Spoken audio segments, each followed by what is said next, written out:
She was the most powerful woman in Denver. He was one missed paycheck away from losing everything. When Vivian Sterling walked into her own boardroom and announced she needed a husband, not out of love but out of war, every head turned. But only one man said yes, a single father with nothing left to lose and everything to protect. What happened next was never in the contract. A fake marriage, a real enemy, and feelings no legal document could contain. Stay with me until the end. And drop your city in the comments so I can see how far this story has traveled. The alarm went off at 5:47 a.m., 13 minutes before it was supposed to, because the clock on Caleb Turner's nightstand had been broken for 3 weeks, and he hadn't had the time, or the $10, to replace the battery. He lay there for a moment in the gray pre-dawn dark of his Denver apartment, staring at the water stain on the ceiling that had been slowly spreading since November. It looked like a continent now, some undiscovered place where bills didn't pile up on kitchen counters and little girls didn't have to eat cereal for dinner because their father had burned the grilled cheese again. He closed his eyes, opened them, swung his legs over the side of the mattress. Another day. The apartment was small. 2 bedrooms, 1 bathroom, a kitchen barely wide enough to stand in sideways. On the 4th floor of a building in the Westwood neighborhood where the elevator had been out of service since Christmas, and the landlord answered texts with the same reliable frequency as a coin tossed into a well. It wasn't the kind of place Caleb had imagined raising a child. But then again, very few things about the last 4 years had gone according to his imagination. He pattered down the short hallway in his socks, past the crayon drawings taped to the wall, a yellow sun, a purple dog, something that may have been a horse or possibly a dragon, and stopped at the second door. He pushed it open slowly, quietly, the way he'd learned to do from the first night he'd brought Sophie home from the hospital, and stood over her crib terrified that even the sound of his breathing might shatter something that fragile.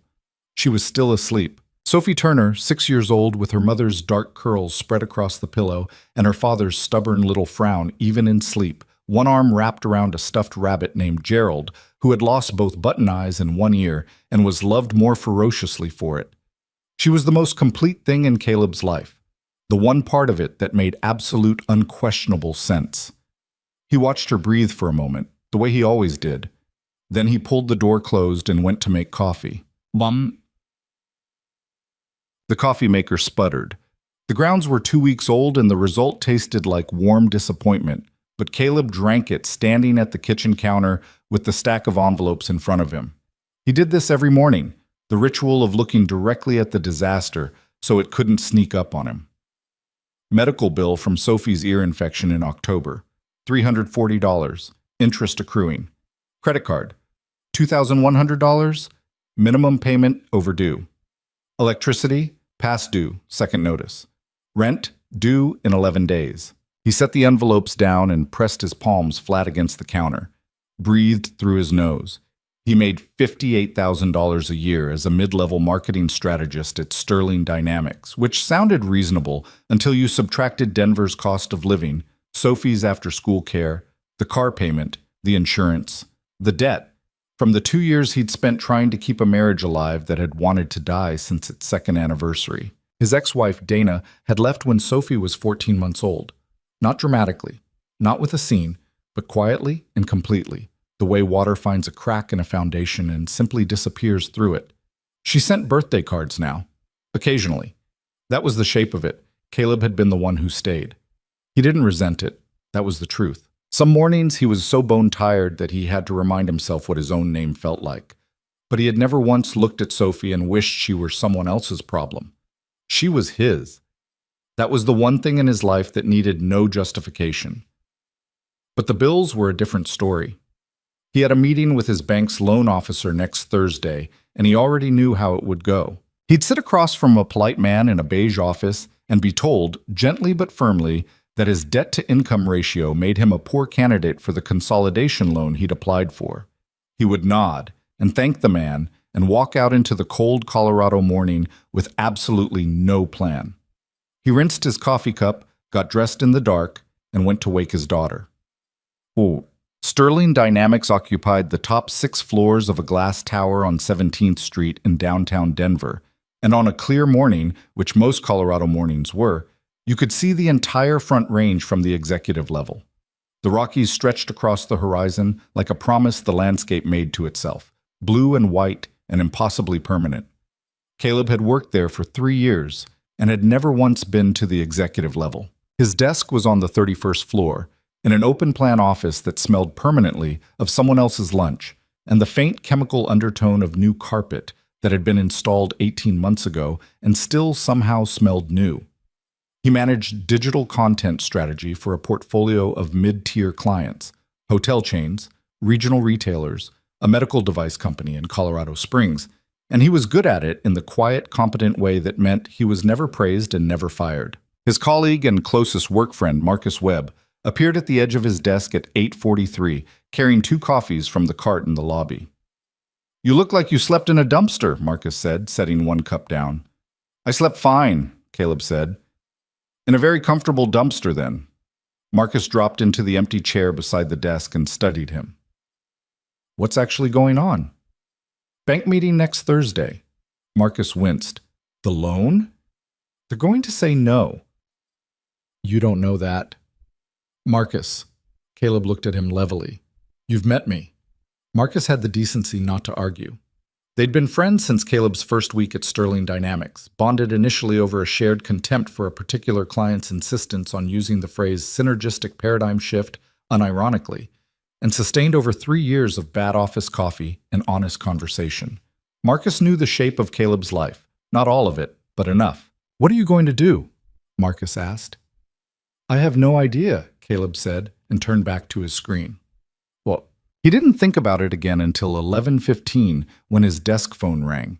It was Diane, the executive assistant whose voice Caleb had heard maybe twice in 3 years, always in the context of company-wide announcements delivered in a tone that suggested the information was both important and faintly ominous. "Mr. Turner," she said, "Ms. Sterling would like to see you." Caleb's first thought was that he was being let go. That was the fear that lived nearest the surface, the constant low-frequency dread that the fragile structure of his life could be disassembled with a single conversation. He thought it in the elevator. He thought it in the carpeted corridor on the 37th floor, walking past abstract paintings that cost more than his car. He thought it while Diane, a trim woman in her 50s with reading glasses on a beaded chain, gestured him toward the double doors at the end of the hall. "Go right in," she said. "She's expecting you." He pushed open the door. The office was enormous, not in the flashy way he might have expected, but in the way that genuinely powerful spaces are, where the emptiness itself communicates something. 3 walls of floor-to-ceiling glass. The mountains on the western face. A desk of pale ash wood, spare and clean. A single architectural plant in the corner that looked like it had never required anything from anyone. And behind the desk, Vivian Sterling. She was 41, though she looked younger in certain lights and ageless in others. Dark hair pulled back with the efficiency of someone who regarded her own appearance as a variable to be managed rather than admired. Dark eyes that moved quickly and settled completely. She wore a charcoal blazer over a white shirt, and she was reading something on her tablet when he entered, and she did not look up immediately. Not out of rudeness, Caleb would realize later, but because she was finishing the sentence she was on. She was not a woman who left sentences unfinished. "Mr. Turner," she said, setting the tablet aside. "Sit down." He sat. She looked at him for a moment in the particular way she had, direct, assessing, entirely without social performance. And then she folded her hands on the desk. "I'm going to say something to you," she said, "and I need you to hear all of it before you respond. Can you do that?" "Yes," he said, because there was no other reasonable answer. "Good." She paused, just briefly. "I need a husband." The silence that followed was absolute. Caleb sat very still. "Not a real one," Vivian continued, her voice calm and precise, as though she were walking him through a quarterly budget. "A legal one. Documented, credible, and temporary. Specifically, for a period of 1 year. Caleb opened his mouth. "You said you'd hear all of it," she reminded him. He closed his mouth. "My father established Sterling Dynamics 30 years ago," she said. "When he retired, he left controlling interest to me, structured through a family trust. The conditions of that trust include a clause, archaic, I know, But my father was a particular kind of man that grants oversight authority to the nearest male relative if the primary trustee is unmarried after the age of 40.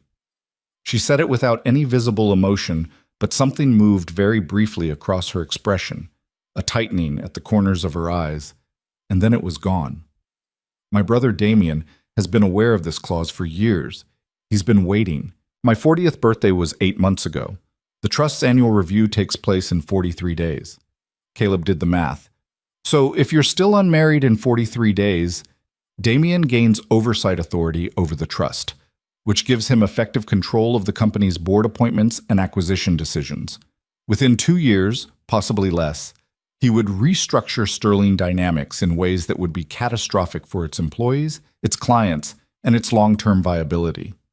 She let that land. I have 312 people who work for me, Mr. Turner. Damien has 2. I'm not going to let him take what my father built and dismantle it for parts. Caleb was quiet for a moment. Then, why me? It was the most important question, and she seemed to appreciate that he'd gotten to it directly. Because you're intelligent enough to be credible and financially desperate enough to be motivated, she said. That sounds brutal. It's meant to be accurate. She opened a folder on her desk.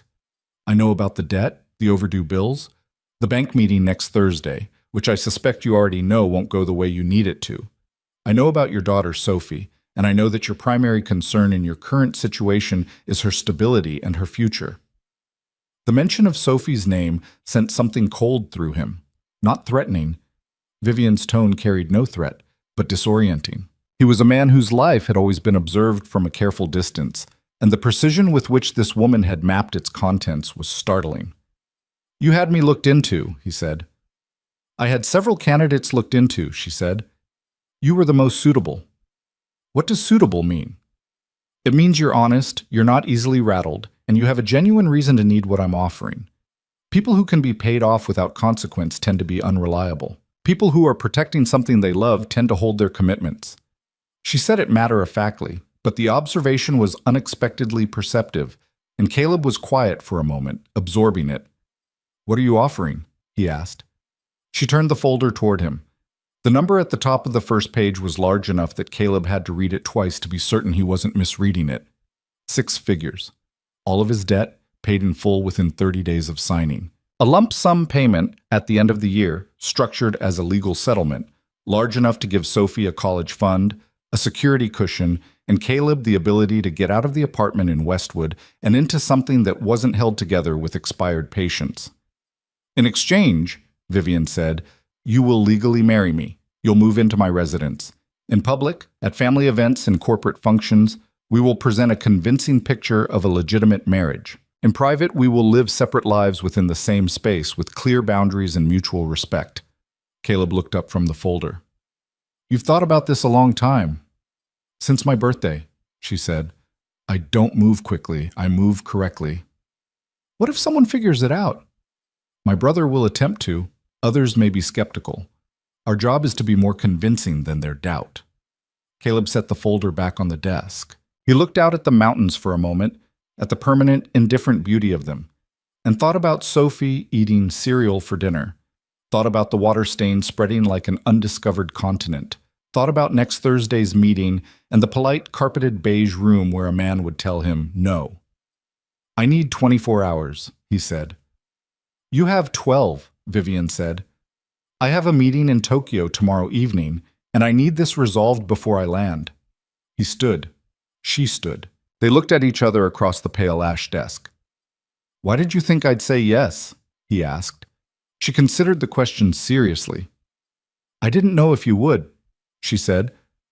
But I knew if I was going to trust someone with this, it needed to be someone who understood what was actually at stake. You protect your daughter at a cost to yourself, every day. She paused.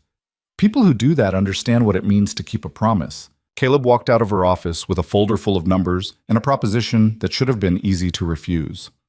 He picked Sophie up from after-school care at Cloverleaf Elementary at 5:15. She came running out the door the way she always did, backpack bouncing, her coat half off one shoulder, her face already in the middle of a story she'd been composing since lunch. Daddy, Priya said that dogs can't see any colors, and I told her that wasn't right. But then Mrs. Kaufman said actually they can see some colors, but not all the colors. And so Priya was wrong, but I was also kind of wrong, and Gerald says that being a little bit wrong is still being a little bit right. Gerald says that, does he? Caleb said, crouching down to zip her coat properly. Gerald is very wise, Sophie said with great seriousness. He scooped her up, which she was almost too big for now, and which they both pretended she wasn't, and she wrapped her arms around his neck and kept talking. They took the bus home because the car was at the mechanic, which was its own separate disaster. And on the bus, Sophie fell into a comfortable silence, watching the city go by with the total absorption of a child who finds everything worth observing. Caleb watched her profile and thought about 12 hours in a folder full of numbers. He made pasta that night. Real pasta, not the boxed kind because he still cooked properly when he could manage the time, and cooking was one of the few things in his life that still felt like he was doing it rather than simply getting through it. Sophie sat on the counter and handed him things and asked approximately 30 questions about whether pasta liked being in hot water or whether it was uncomfortable. I think pasta is very resilient, Caleb said. Like us, Sophie said simply, reaching for a piece of dry rigatoni. He stopped, looked at her. Like us, he agreed. After dinner, after bath time, after 2 chapters of their current book, a story about a girl who discovered her grandmother had once been a lighthouse keeper and had kept a 30-year secret in the walls of the light. After Sophie had fallen asleep with Gerald tucked under her chin and the nightlight making soft gold shapes on the ceiling, Caleb sat at the kitchen table with the folder open in front of him. He read every page. The contract was serious, detailed. There were clauses about conduct, about discretion, about the legal structure of the financial arrangement, about the dissolution process at the end of 12 months. There was nothing in it that he didn't understand, and nothing in it that felt designed to trap him. It was a business document written by someone who took the business of keeping secrets with professional precision. He thought about what she'd said. People who protect something they love understand what it means to keep a promise. He thought about Sophie's voice. Like us. He picked up his phone. He dialed. After 2 rings, she answered. Mr. Turner, Vivian Sterling said. I'll do it, Caleb said. A pause. Not of surprise. He suspected she'd recalibrated her probability assessment before she'd finished saying his name. Be in my office at 7 tomorrow morning, she said. We'll sign before I leave for the airport. 7, he said. Another pause, very brief, barely there. Thank you, she said. And then she hung up. Caleb set the phone down on the stack of overdue envelopes and sat for a long moment in the quiet of his small apartment, listening to the distant sound of traffic and the faint settling of the building around him. He didn't know what he'd started. He knew what he'd decided, and he knew why. And for now, that was enough. They were married 16 days later in a county clerk's office on Colfax Avenue on a gray Tuesday afternoon. No ceremony, no guests. 2 witnesses sourced by Vivian's attorney, a paralegal named Ben and an administrative coordinator named Teresa, who signed where required and left without ceremony. Vivian wore a charcoal dress that she had probably already owned and a single silver bracelet. Caleb wore the best suit he had, which was the navy one he'd bought for client presentations, and which fit well enough in the shoulders. He'd gotten a haircut. He wasn't sure why. Some stubborn instinct toward dignity, even in a manufactured moment. The clerk read the words. They answered the words. They signed the paperwork. When it was over, Vivian turned to him on the courthouse steps in the cold Colorado afternoon and extended her hand. We have a function on Friday, she said, as they shook. Dinner with the Sterling family board. My brother will be there. It's the first test. I'll be ready, Caleb said. She nodded. She looked at him for just a moment, really looked the way she didn't usually permit herself to in professional settings, and then looked away. Your daughter, she said. Where will she be staying? Caleb blinked. My neighbor, Mrs. Okafor. She watches Sophie sometimes. That's fine for now, Vivian said. We'll need to discuss the longer-term arrangement. She'll be moving in as well, presumably. Into the penthouse? It's your residence now, too, she said, without any particular inflection. If Sophie needs a room to herself, there are 3 available. She can choose. Caleb stared at her. Vivian seemed to misread his expression. I'm not suggesting otherwise, she said, brisk now. It simply makes the arrangement more convincing if the household appears complete. Children make a marriage look real. It's a practical consideration. Right, Caleb said. Is that a problem? He looked at this woman, his wife, technically, legally, on paper, standing on the courthouse steps in the cold November air, delivering the logistics of their shared living arrangement with the same energy she probably brought to acquisition negotiations, and he thought, no, it's not a problem. I'm just not sure you know what you've agreed to. No problem, he said. Good. She pulled her coat tighter. I'll have someone from my team arrange the move. Say, Thursday. Thursday, he said. She walked to her car. He walked to the bus stop. At the corner, he stopped and looked back. She was already gone. The penthouse was on the 42nd floor of a building in the Cherry Creek neighborhood, 1,200 feet above the city in every way that mattered. Floor-to-ceiling windows on 3 sides, a kitchen that had clearly been designed by someone who understood architecture better than cooking, a living room that felt like the lobby of a very tasteful hotel, beautiful, curated, and not entirely sure it wanted to be lived in. Caleb stood in the entrance on Thursday afternoon with a duffel bag over one shoulder, while 2 men from a moving company navigated a mover's dolly stacked with boxes through the front door behind him and tried to orient himself. Sophie stood beside him holding Gerald and looked up at the ceiling. It's very tall, she said. Yes, Caleb agreed. Like a cloud house. Something like that. She walked 3 steps into the living room, turned in a slow circle, and then looked at him with an expression of measured judgment that was, at 6, already remarkably sophisticated. It doesn't have any drawings on the walls, she said. Not yet, Caleb said. Sophie considered this. Okay, she said, as though rendering a provisional verdict. Vivian emerged from the hallway. She was in casual clothes, dark trousers, a soft gray sweater, and the absence of the professional armor made her look, for a moment, uncertain in her own space. She stopped when she saw Sophie. Sophie looked at her with frank, open curiosity. You're Vivian, Sophie said. I am, Vivian said. My dad says you're his boss. A very small pause. We've changed the arrangement somewhat. Sophie looked between them, processing. Then, do you have a rabbit? Vivian blinked. No. This is Gerald. She held up the worn, one-eared stuffed animal. He's not very good at being a rabbit, but he's very good at being Gerald. Vivian looked at Gerald, then at Sophie. Something moved across her face, too quick to name.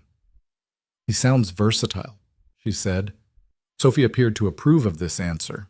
She wandered off toward the hallway, already on her way to discovering her room, leaving Caleb and Vivian standing in the living room with the city glittering 42 floors below them and the particular silence of 2 people who have made a significant decision and are only now beginning to understand its weight. Vivian began.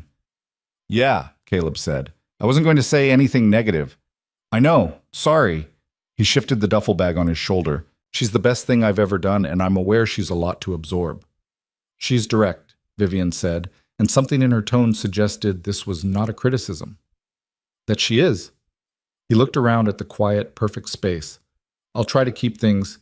Don't, Vivian said. He looked at her. Don't apologize preemptively for living here, she said.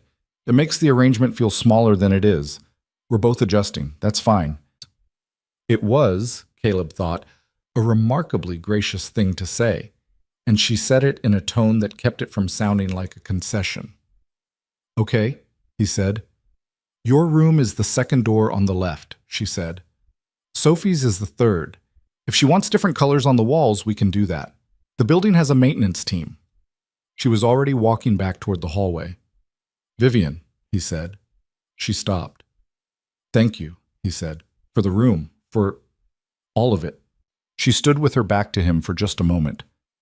Don't thank me yet, she said quietly. Friday is in 48 hours, and my brother is going to be studying every word we say to each other. Then she walked away down the hallway, and a moment later he heard a door close, gently, in the distance. Friday arrived with the clean, hard quality of a Colorado winter evening. Sky the color of a bruise at the edges, stars beginning to sharpen above the Rockies, the city laid out below in grids of amber light. Caleb stood in front of the mirror in the bathroom off his room and adjusted his tie for the 3rd time, The suit was different. He'd come home 2 days ago to find 3 garment bags hanging on his closet door with a note in Vivian's precise handwriting. Your build is standard enough that these should fit. Alterations available if needed. V.S. He'd stood looking at them for a long minute with a complicated feeling he hadn't been able to name, and then he'd tried the charcoal one and it had fit perfectly, which somehow made the feeling more complicated. He checked his reflection. He looked, he decided, like a man who was pretending to be a version of himself that was more polished and less precarious than the actual version, which was, he supposed, exactly what was required. Sophie appeared in the bathroom doorway in her pajamas, Gerald under one arm. You look fancy, she said. Thank you. Where are you going? Dinner, with Vivian's family. Sophie absorbed this with her characteristic thoughtfulness. Do you like them? I haven't met them yet. What if they're mean? Caleb crouched down to her level. Then I'll be polite anyway, and then I'll come home and you and I will have ice cream and watch a movie. She approved of this contingency plan. Gerald says to be brave, she said. Gerald is, as we've established, very wise. He kissed her forehead. Mrs. Okafor, who had taken a liking to the penthouse's coffee maker with a speed that Caleb respected, settled onto the couch with a book and a wave, and Caleb went out into the hallway. Vivian was already there, standing by the elevator in a midnight blue dress that was severe and elegant in equal measure. Her hair was down tonight, the only time he'd seen it that way, and it changed her face somehow, made it less a mask and more a face. She looked at him when he came out, took him in, quickly and completely, the way she did everything. Good, she said. The suit fits. I noticed. She pressed the elevator call button. A few things before we arrive. My mother's name is Eleanor. She is perceptive and fundamentally decent, and she will want to like you. My Aunt Helena is strategic and will be watching for anything she can report back to Damien. And Damien himself, she paused. He will seem charming and reasonable at first. That is intentional. Do not let it relax you. What does he actually want? Caleb asked. The company? Vivian said simply. He's always wanted it. He believes my father's decision to leave it to me was a slight against him personally, and he spent the last 7 years building a board coalition to correct that. The elevator arrived. They stepped in. Our job tonight is to appear completely, utterly, genuinely in love. Not besotted. That's too easy to manufacture. Something more specific.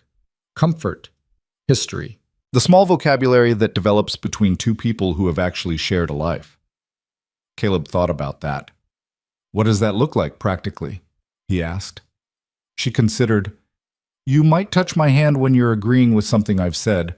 I'll remember to defer to you on things that aren't corporate, travel preferences, dinner choices, that kind of thing. We let the details accumulate. Details are harder to fake in aggregate than performances are. You've thought about this the way you think about everything, he said. She glanced at him. Is that a problem? No, he said. It's actually impressive. The elevator opened to the parking garage. Her car, a dark, quiet, expensive thing driven by a man named Harrison, who had been with her for 6 years, waited. They got in.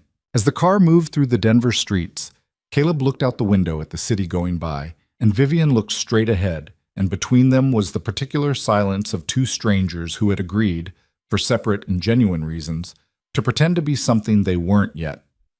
Yet. He didn't know why that word surfaced. He put it away.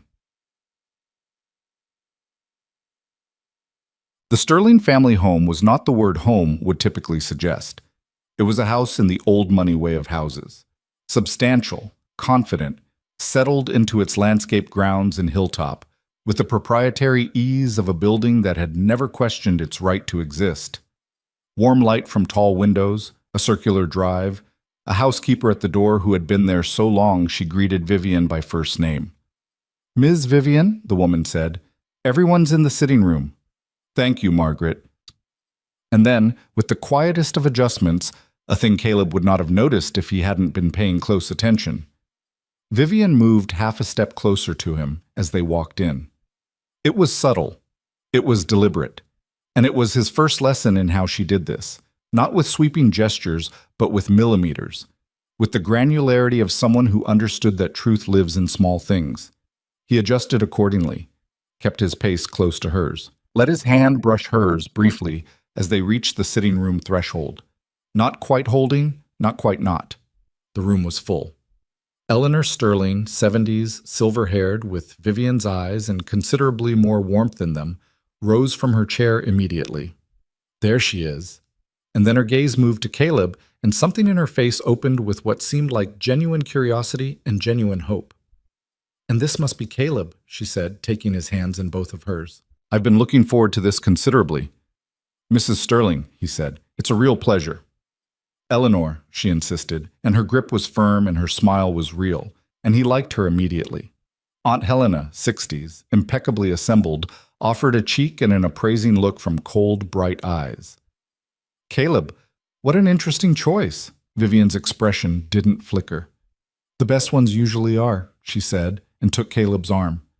And then Damien. He came across the room with his hand already extended and a smile that worked perfectly.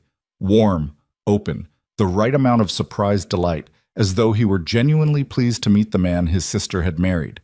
He was 45, handsome in the structured way of men who've never had to work at it, with a quality of absolute composure that Caleb recognized from his years in marketing as the most expensive kind of artifice.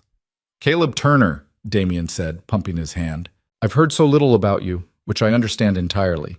Viv always kept the important things close." His grip was just a half-second too long. "Welcome to the family." "Thank you," Caleb said. "I'll do my best to deserve it."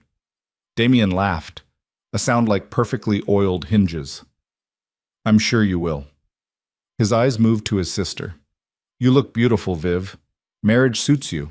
"It does," Vivian said, and looked at Caleb in a way that he felt in his chest before he understood it. A look of such specific tenderness that for a half-second, even knowing its architecture, he forgot it was constructed.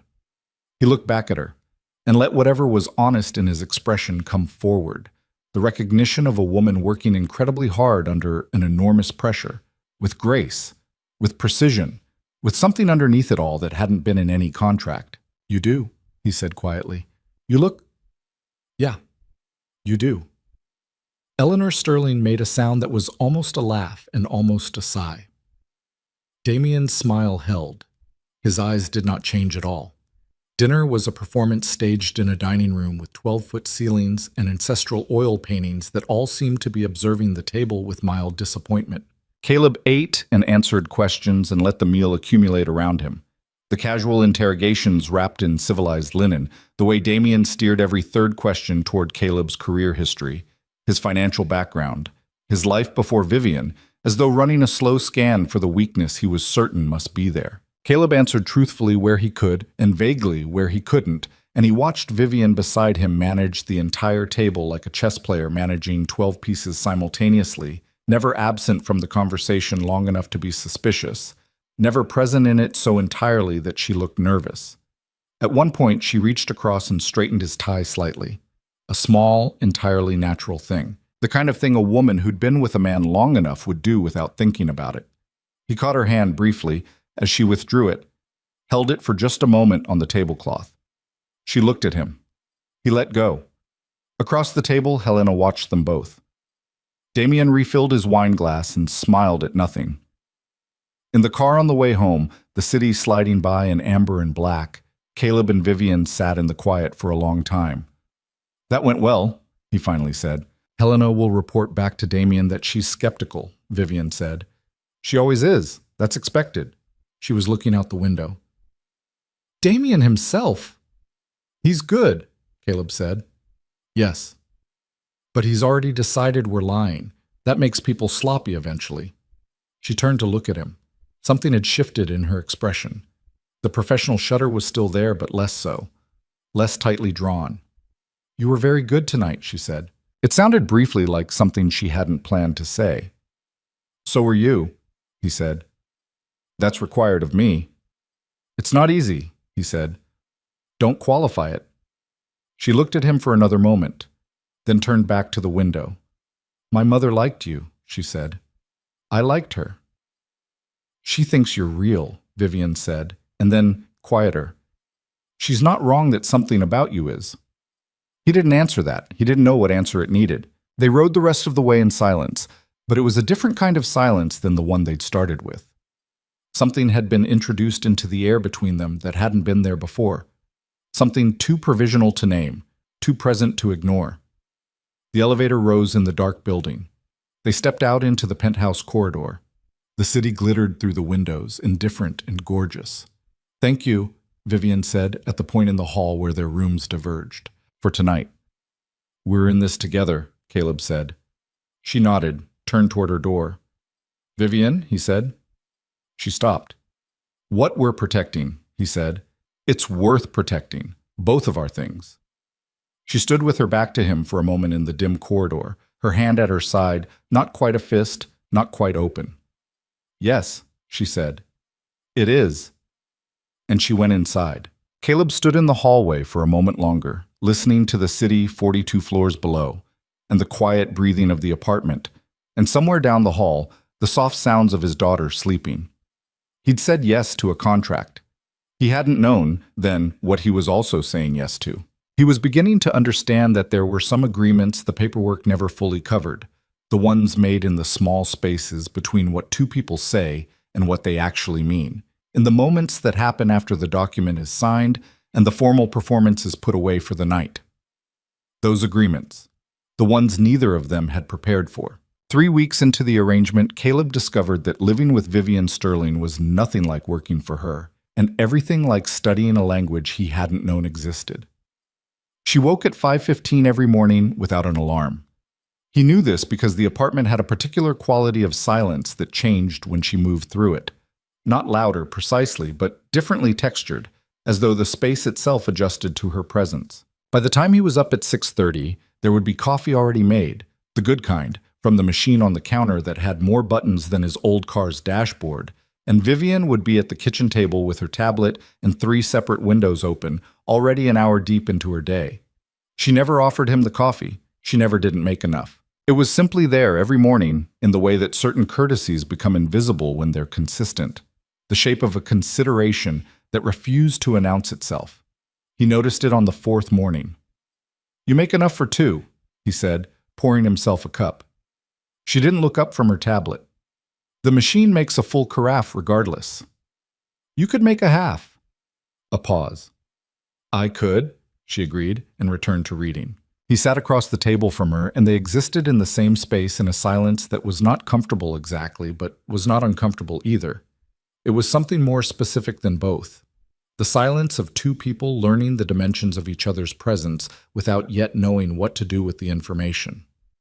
Sophie helped in the way that 6-year-olds help with impossible things, which is to say entirely and without any awareness of doing so. She had absorbed the penthouse into her understanding of the world with the radical pragmatism of early childhood.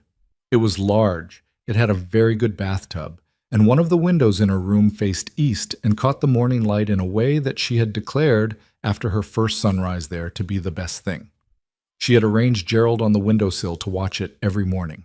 Her relationship with Vivian developed the way Sophie's relationships with everything developed, through direct inquiry, persistent presence, and the occasional non sequitur that landed with unexpected precision.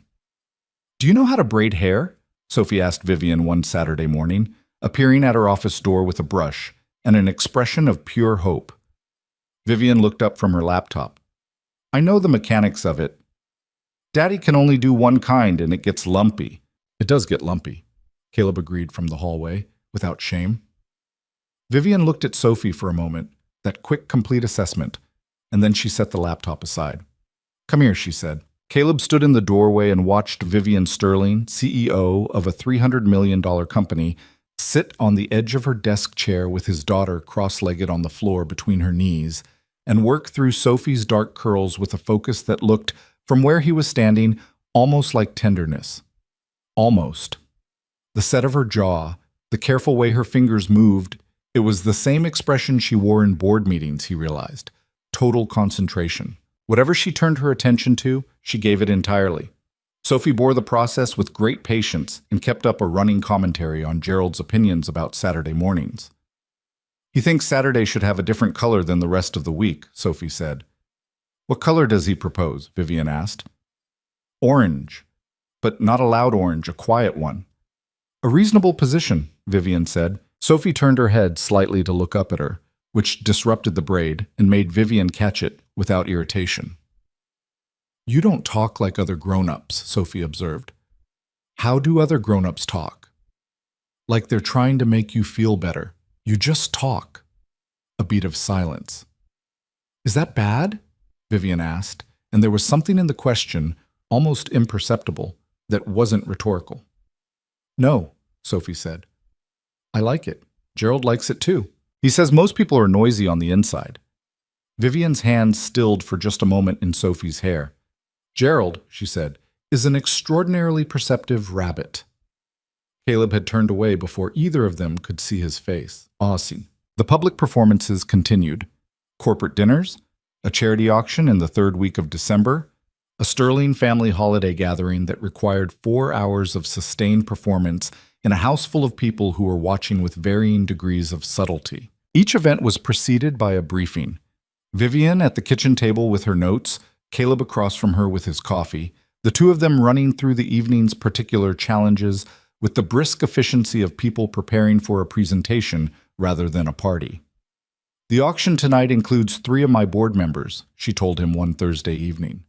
Richard Holt, whom you've met, will be cordial. Sylvia Park will be watching how I interact with you when I think no one is looking. She's subtle, so be aware of that.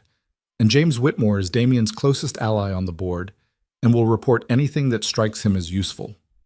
What's our story tonight? Caleb asked. The same story. We don't change the story. That's how people get caught. We deepen it. She glanced up. You might mention meeting my mother. Say something about Eleanor that's specific. It signals continuity, history. People believe relationships that contain detail. Something true, he said, preferably.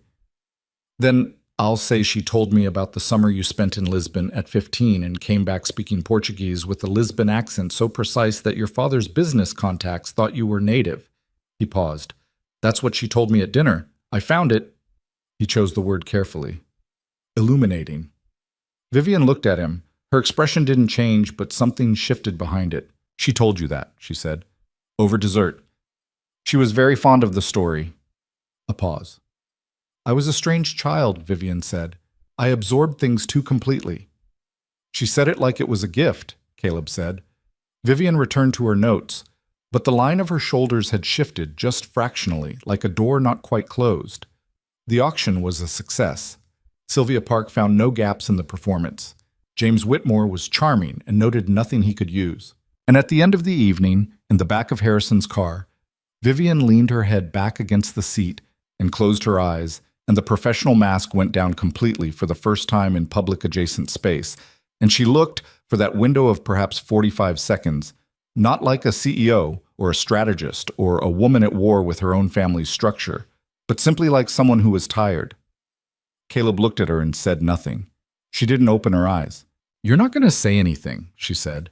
It wasn't a question. No, he said. Most people would say something, fill the silence. I know. A beat. That's... She stopped. Thank you, she said, and her voice had lost its professional precision and was simply a voice. He looked back out the window at the city.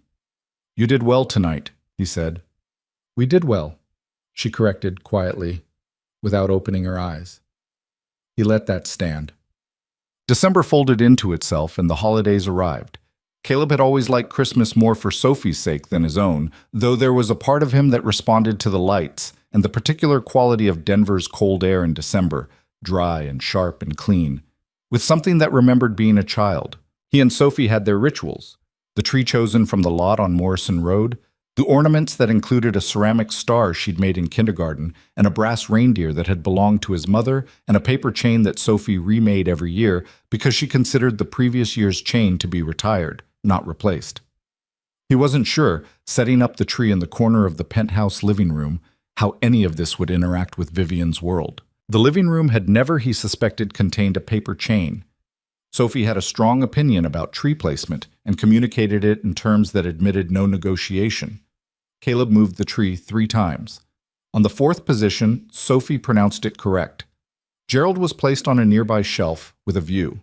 Vivian came home at 7 that evening to find the living room transformed, tree lights reflecting in the floor-to-ceiling windows, the Denver skyline glittering beyond, Sophie asleep on the couch under a blanket with a half-eaten candy cane loosening its grip in one hand, and Caleb on the floor with a strand of lights that had betrayed him. She stood in the entrance and looked at the room for a moment. "The outlet's on the left side of the window," she said. "I know. The lights won't reach. There's an extension cord in the utility closet." He looked up at her. She was still in her work clothes, coat not yet off, and she was looking at Sophie on the couch with an expression she probably didn't know her face was making. "She picked the spot," Caleb said. "I can see why," Vivian said. "The reflection in the windows will double the tree." He hadn't thought of that. She walked over and, without any particular announcement, sat down on the floor beside him and took the uncooperative strand of lights in her hands with the focused competence she brought to everything. "This section is tangled," she said. "I know. You were pulling at the wrong end." "I gathered." They worked through it together on the floor, Vivian finding the knot and methodically unraveling it, while Caleb held the free end, and the tree lights cast moving shadows across the ceiling, and Sophie slept on the couch behind them, breathing slow and even, and the city made its ambient noise 42 floors below. "My father used to do this," Vivian said, not looking up from the lights. "The Christmas lights. Every year he'd take out the same box, and every year they'd be tangled, and he'd sit on the floor and work through them by himself. He said it was meditative." A pause. "I think he just liked having something concrete to fix." Caleb watched her hands work. "He sounds like someone I'd have liked," he said. She glanced at him briefly. "He would have liked you," she said. "He respected people who stayed." The lights came free. She handed him the strand without ceremony and stood, brushing her hands on her trousers. "There's food in the fridge," she said, returning to her professional register. "I had the kitchen stocked this afternoon." "You didn't have to—" "I know," she said. And then she went down the hall, and a door closed, and the apartment settled. Caleb plugged in the lights. The tree blazed. In the windows, 42 floors of Denver fell away below it, and the reflection doubled everything the way Vivian had known it would. He looked at it for a moment. Then he looked down the hall where she'd gone, and thought about a man on a floor untangling Christmas lights, fixing small things because the large things were too large, and the daughter who had watched and remembered and told a story about it in a voice that was almost entirely neutral. Almost. January arrived with a cold front that pushed down from Wyoming and settled over Denver like a judgment. The mountains disappeared behind a gray wall of cloud. The air cracked with cold that had real intention behind it, and the city hunched its shoulders and moved faster. Inside the penthouse, the heating system worked quietly and relentlessly, and the windows fogged at the edges, and Sophie pronounced it the best kind of inside. It was in January that Caleb began to understand that the arrangement was evolving in ways the contract had not specified, and perhaps could not have. It happened in increments, small recalibrations. Vivian began leaving her office door open in the evenings when she was working, where before it had always been closed. She didn't acknowledge this change. It simply became the new configuration of their shared space, her at her desk visible from the hallway, the lamp making a pool of warm light, the sound of her keyboard, and the low murmur of calls when she had them. It wasn't an invitation exactly. It was more like a perimeter adjustment. A fence moved one post inward. Caleb began cooking more deliberately. He'd always cooked for Sophie, but now he found himself making larger quantities, trying things that required more attention. A braise that needed 3 hours, pasta from scratch, a Vietnamese soup whose recipe he'd been given by Mrs. Okafor years ago and never had the time to attempt. He told himself it was the kitchen, which was genuinely better than anything he'd ever worked in. He didn't examine the other possibility too carefully. "You don't have to do this," Vivian said one January evening, appearing in the kitchen doorway at 8:15 to find the source of the smell that had presumably been making concentration difficult. "Sophie needs to eat anyway," he said. "She's been asleep for 2 hours." He looked up. "I know." She looked at the pot on the stove, then at him. "Sit down," he said. "It'll be ready in 10 minutes. 10 hours. She sat at the kitchen counter with the particular posture of someone who hasn't been told to sit down and rest in a very long time and isn't entirely sure the instruction applies to them. He put a bowl in front of her without further comment and went back to the stove. She ate in silence. He ate standing at the counter. "This is the Vietnamese soup," she said eventually. "Close. I modified it." "How?" "Less fish sauce. Sophie's not ready for full fish sauce. She's 6. She has opinions." Vivian looked down at her bowl. "It's very good," she said, in the tone of someone reporting a fact they hadn't anticipated needing to report. "Thank you." A pause. "Where did you learn to cook like this?" "My mother." He pulled out the stool beside her and sat. She was the kind of person who thought feeding people was the primary act of love. Everything else was secondary. Vivian was quiet for a moment. "That's a very specific philosophy." She was a very specific person. "Is she? She died when I was 26, he said. Quickly, which was a mercy, and without any unfinished business between us, which was a bigger one. Vivian nodded slowly. Then, "My father died with a great deal of unfinished business," she said. "Not with grief exactly, but with the particular weight of a person who has lived with a truth long enough that it's become structural. He and Damien hadn't spoken in 2 years, and he and we'd repaired most of it, but there were things we never got to." She stopped. "I think that's part of why I'm fighting so hard for this. The company. It's the thing he built and finished, even if he didn't finish everything else." Caleb looked at her. Really looked. In the way he was careful not to do too often, because it felt like crossing something.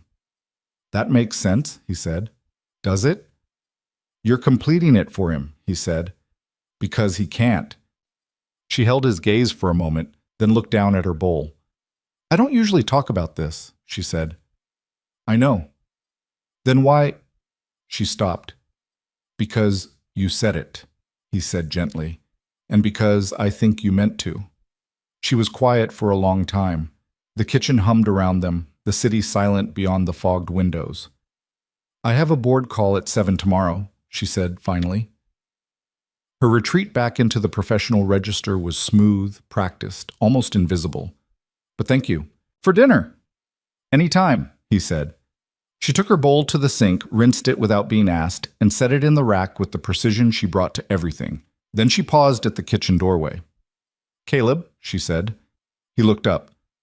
"The fish sauce is fine the way it is," she said, "for future reference." And she was gone. He sat at the counter for a while longer, listening to the building settle, and thought about how a woman who had spent her entire adult life managing how much of herself was visible had just, in a kitchen at 8:30 on a January night, allowed more than she'd intended to. He thought about what that meant. He thought about whether it was his place to notice. He decided it was. He decided he would be careful with it. The weeks that followed had a rhythm that felt, increasingly, like something Caleb had no clean word for. Not domesticity, exactly. There was still the careful maintenance of the arrangement's formal borders, the separate rooms, the professional occasions where they reassembled the performance with practiced fluency. But the space between those occasions had changed texture. It had become something warmer, less managed, more real. Vivian had a particular habit, he discovered, of thinking out loud when she was stressed. Not visibly stressed. Her face rarely changed. But the thinking out loud was the tell. She'd walk through the living room on a phone call that had apparently already ended, still talking, working through a board problem or a contract structure, sentences that trailed off when they'd served their purpose and didn't need an answer. He learned to be present for these moments without responding unless asked. He understood, without her saying so, that this was what she needed. Not a sounding board exactly, but a witness. Someone in whose presence the thoughts could be said aloud so they could be properly heard. "Whitmore is going to move against the Meridian acquisition," she said one evening, walking through the kitchen where Caleb was helping Sophie with a puzzle. "He's been building toward it for 3 months. The question is whether he has the votes." Sophie looked at Caleb. Caleb gave a small nod that meant she's working. Keep going. "Does he?" Caleb asked. Vivian stopped walking.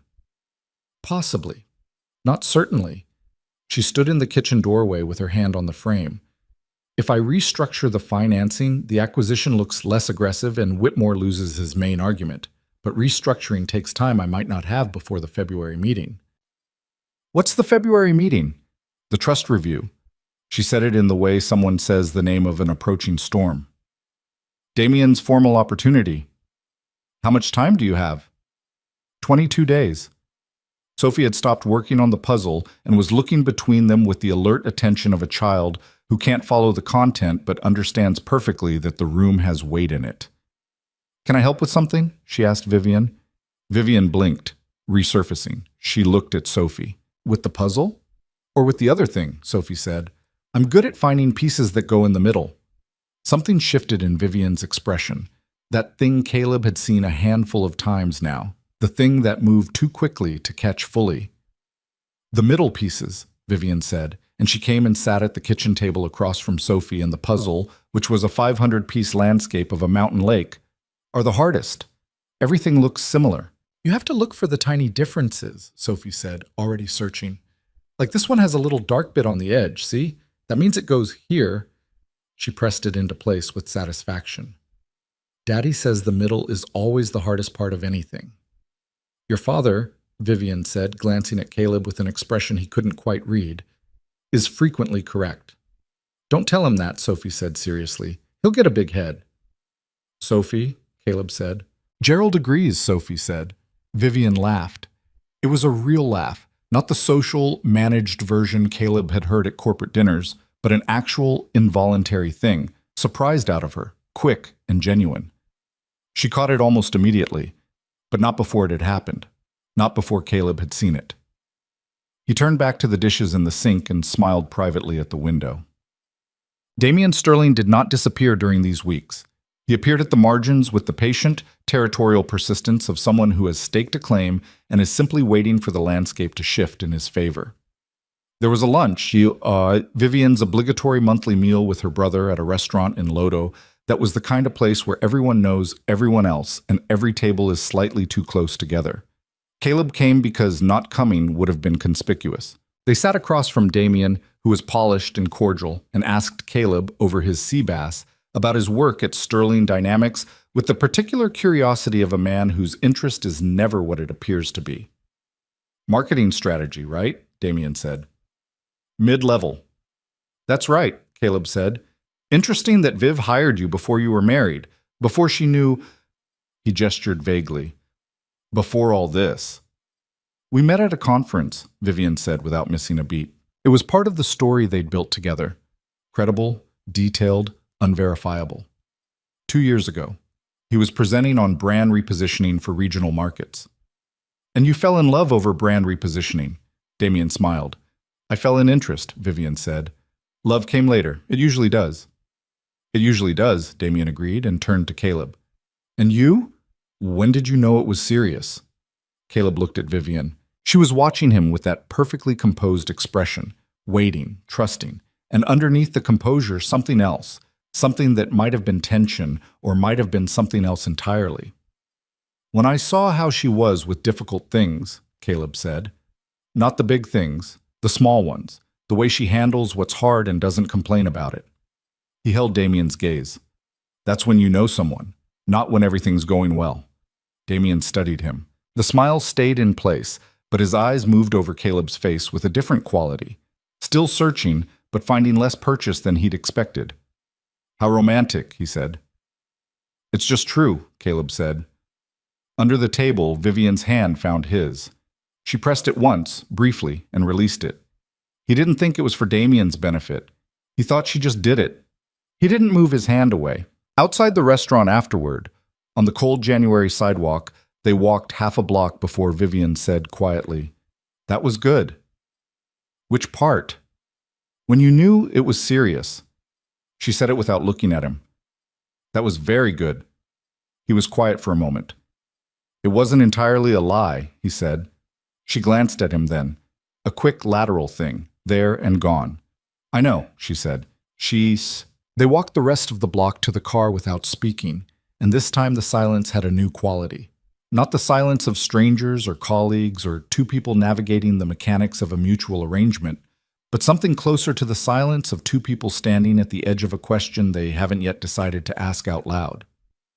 Damien, watching through the restaurant window as Harrison held the car door open for them, saw Caleb's hand at the small of Vivian's back as she got in. He took note of it the way he took note of everything, clinically, with the patience of someone building a case.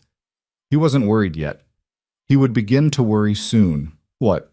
It was Marcus who said what Caleb had been refusing to say to himself. They met for a drink on a Friday evening in early February, a bar on South Broadway that Marcus had liked since business school and that Caleb associated with every honest conversation he'd had in the last 3 years. Marcus had a bourbon. Caleb had a beer he was drinking slowly. "You're different," Marcus said. "I'm tired," Caleb said. Different from tired. Marcus turned his glass. "You look like someone who's figured something out and isn't sure whether to be happy about it." Caleb said nothing. How's the arrangement?" Marcus said carefully. He was the only person outside the legal structure who knew, sworn to it with a seriousness that Caleb trusted completely. "Fine," Caleb said. "Fine. Functional." Caleb looked at his beer. "It's more than functional," he said. He stopped, started over. "She's not what I expected." "What did you expect?" "I don't know. More of the office version. The CEO. That face she puts on." He shook his head slowly. "She makes coffee for 2. She sat on the floor and untangled Christmas lights.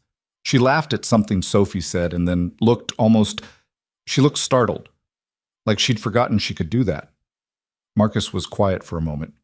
"Are you telling me you have feelings for your contractually arranged wife?"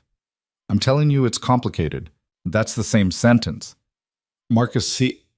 "I'm not judging," Marcus said, raising his hands briefly. "I'm genuinely not. I'm just—" He turned his glass again. "Be careful, man. You went into this to protect Sophie. The contract is real. What happens if you—" "I know," Caleb said. "Does she—" "I don't know." They sat with that for a minute. "What are you going to do?" Marcus asked. Caleb looked at the bar, at the rows of bottles and the warm light and the ordinary, uncomplicated world of a Friday night bar where nobody was pretending anything. "I'm going to finish the contract," he said, "and be honest with myself about what's happening while I do it. And if honest with yourself means, then I'll deal with that when I know for certain."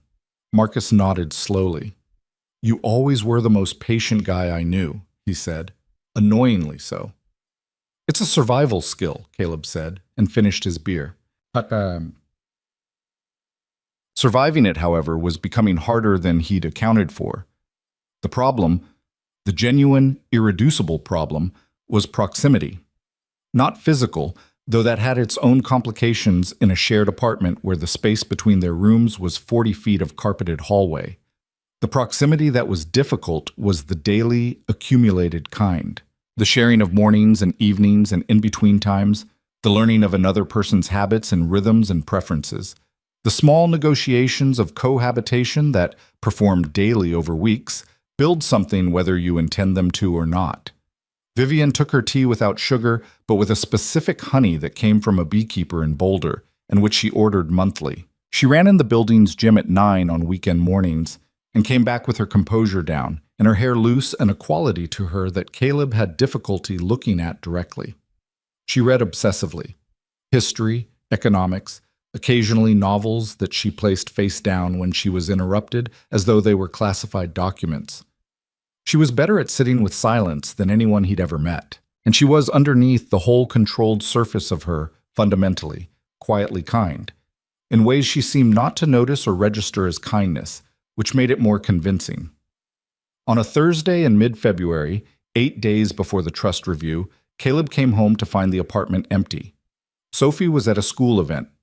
Vivian's coat wasn't on the hook. He changed out of his work clothes, made tea, and was standing at the window watching the last light leave the mountains when he heard the front door. She came in with the particular quality of movement that meant the day had been genuinely difficult, not the kind she managed and processed and moved through, but the kind that had gotten inside the management. "Hey," he said. She stopped, looked at him. The professional composure was present, but thin. Like ice, you can see water moving beneath. "Hey," she said. "What happened?" "Whitmore confirmed he has the votes," she said. "As of today. He has enough of the board to support a motion challenging my trustee status at the review."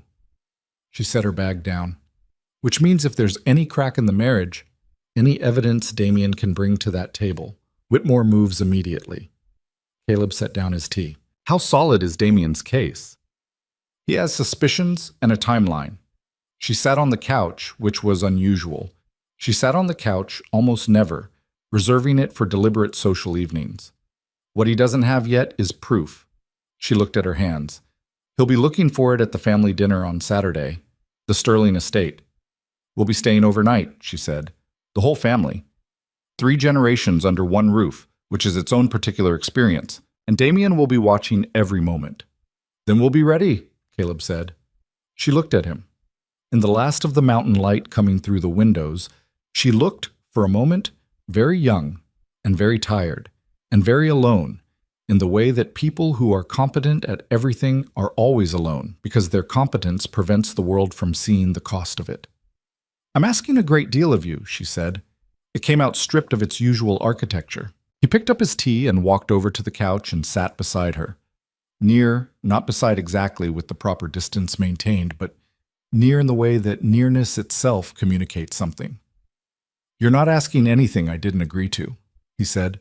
"The contract didn't specify." "The contract is a document," he said. "I'm here because I mean to be." He paused. "We're going to get through Saturday, and then we're going to get through the review. And whatever happens after that—" He stopped. Let the rest of it stay unsaid, because it was the part he wasn't sure how to say.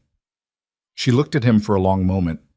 The city was going dark behind her, the first stars finding their positions above the mountains, and the apartment held them in its warm, quiet light. "You're a better person than this situation deserves," she said. "I don't think that's true," he said. "Caleb, I think," he said carefully, "that this situation has better things in it than either of us expected. That's not the same thing." She held his gaze. Something shifted in her eyes, opened briefly in a way she quickly and carefully contained. She stood. "I should look at the board projections." "You should eat first," he said. She was already moving. "I'll—" "Sit back down," he said. She stopped with her back to him. "Vivian," he said quietly, "sit back down and eat something and let the projections be projections for 1 more hour." A silence. She turned around. She sat back down. He went to the kitchen and made food, and she stayed on the couch with the city darkening behind her and the mountains disappearing into the night, and the apartment held them.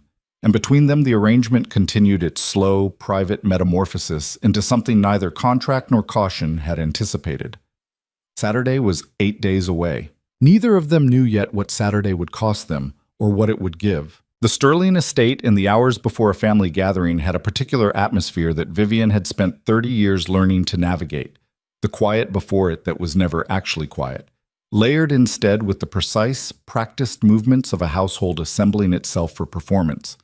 Margaret directing staff through the East Wing. Fresh flowers in the formal rooms, winter white and architectural. The smell of wood fires and the particular furniture polish that had been used in that house since before Vivian was born. A smell so embedded in her memory of childhood that she could never encounter it without feeling, briefly and involuntarily, very small. She sat in the passenger seat as Harrison turned through the estate's stone entrance on Saturday morning and watched it come into view. The house, the grounds, the bare February trees against a sky that couldn't decide between gray and white, and felt the familiar compression in her chest that she associated with every return here. Not dread, exactly. Something more architectural than that, the sense of a self being rearranged to fit a space it had long since grown past. Beside her, Caleb was quiet. He'd been quiet most of the drive, which she'd come to understand was not discomfort, but attention. He went quiet when he was reading a situation, taking its measure, deciding where to stand. It was a quality she had come to rely on more than she'd intended to, and the relying itself had become something she thought about in the early mornings over her coffee before he was up, in the gap between what the contract required and what had actually happened. "The guest rooms are in the East Wing," she said as Harrison pulled around the circular drive. "We'll be in the Blue Room." A pause. One room, he said. It wasn't a question. He'd known it was a possibility. One room, she confirmed. One bed. The estate has 7 bedrooms and everyone will be occupied. My cousin James and his wife are in the adjacent room and share a wall. Damien will note any request for a separate arrangement. I understand, Caleb said. The room has a settee. I can bus. We'll figure it out, he said, evenly. No drama, no performance, just the steady practicality that she had, over these weeks, come to think of as his essential characteristic. The quality that had survived 4 years of accumulated difficulty without becoming hardness. All right, she said. Harrison opened the door. They stepped out into the cold February morning, and Vivian adjusted the strap of her bag on her shoulder, and Caleb was already at her side, not touching but present, and Margaret was at the top of the steps with her permanent expression of warm, organized welcome.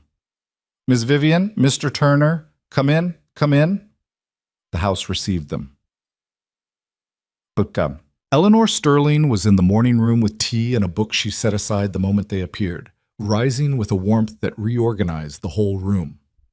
There they are, she said, and kissed Vivian's cheek, and then took both of Caleb's hands in both of hers the way she'd done at their first meeting, like she was checking that he was still real. And how is that extraordinary little girl, Sophie? Formidable as always, Caleb said. She wanted to come, she and Gerald both. Eleanor laughed, and it was an unguarded sound in a house not always given to unguarded sounds. Tell her she's invited for the spring visit. I'll teach her to play gin rummy. Margaret says I'm ruthless, which is absolutely true and entirely the point. She'll hold you to that, Caleb said. She should. Eleanor squeezed his hands once more before releasing them. Damien arrived last night, she said to Vivian, pitched low, in the tone she used when she was telling Vivian something useful without appearing to. He brought Allison, his girlfriend of strategic convenience. And Helena arrived this morning. She's been talking to Damien since breakfast. Thank you, Vivian said. Be careful, my darling, Eleanor said. Just that. Was. The morning passed with the social topography of these events, moving between rooms, managing conversations, maintaining the careful balance of presence and discretion that a family gathering of this size required. Caleb moved through it with a naturalness that continued to surprise Vivian in ways she'd stopped fully analyzing because the analysis led somewhere she wasn't ready to go.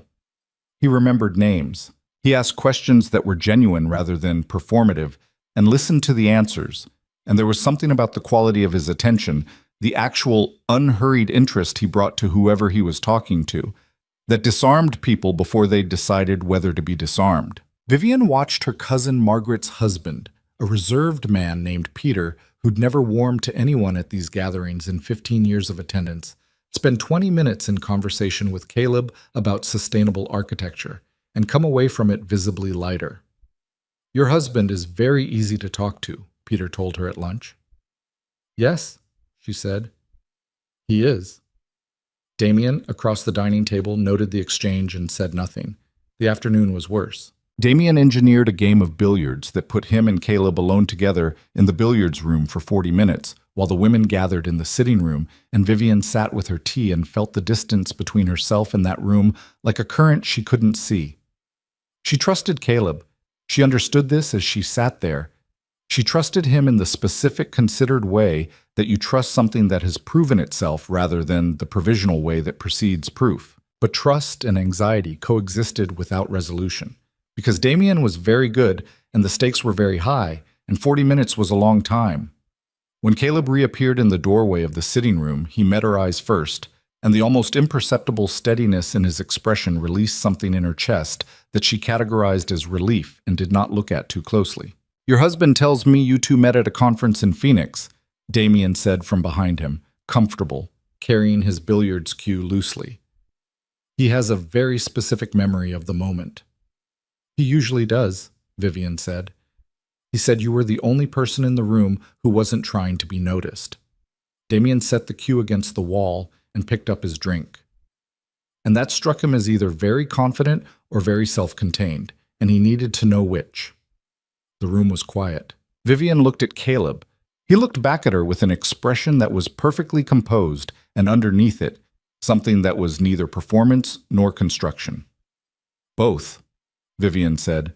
As it turned out, Caleb smiled. A real one, the one that reached the corners of his eyes, the one she'd cataloged without meaning to in the weeks of living with him. Both, he agreed. Damien watched them with his ice-smooth smile and filed the moment somewhere in the architecture of his case. Motsby. Dinner was the longest table Vivian had ever felt short of breath at, and she had been sitting at this table her whole life. 12 people, 3 generations, the chandelier casting its amber light across the silverware and the faces, and the careful arrangements of a family that had always known how to look united while being anything but. The conversation moved through the courses with the practiced fluency of people who'd been performing this particular dinner for decades. Business. Travel. The youngest cousin's acceptance into medical school, which was received with the collective sterling warmth reserved for achievements measurable by conventional metrics. The new wing at the Art Museum, which Helena had sponsored and described with the precise word count of a woman who considers philanthropy a public relations exercise. Caleb sat beside Vivian and ate and participated and was, she understood from watching the table's response to him, exactly as credible as she'd calculated he would be and more than she'd felt in some unguarded part of herself that she deserved. It was Damien who finally moved. He waited until the dessert course when the wine had done its softening work and the table's attention had diffused into the comfortable latitude of an evening nearly over. He set down his glass with a deliberateness that Vivian registered 2 seconds before he spoke. "Caleb," he said, with the warm, curious tone of a man asking a casual question, "I've been wanting to ask you something all weekend."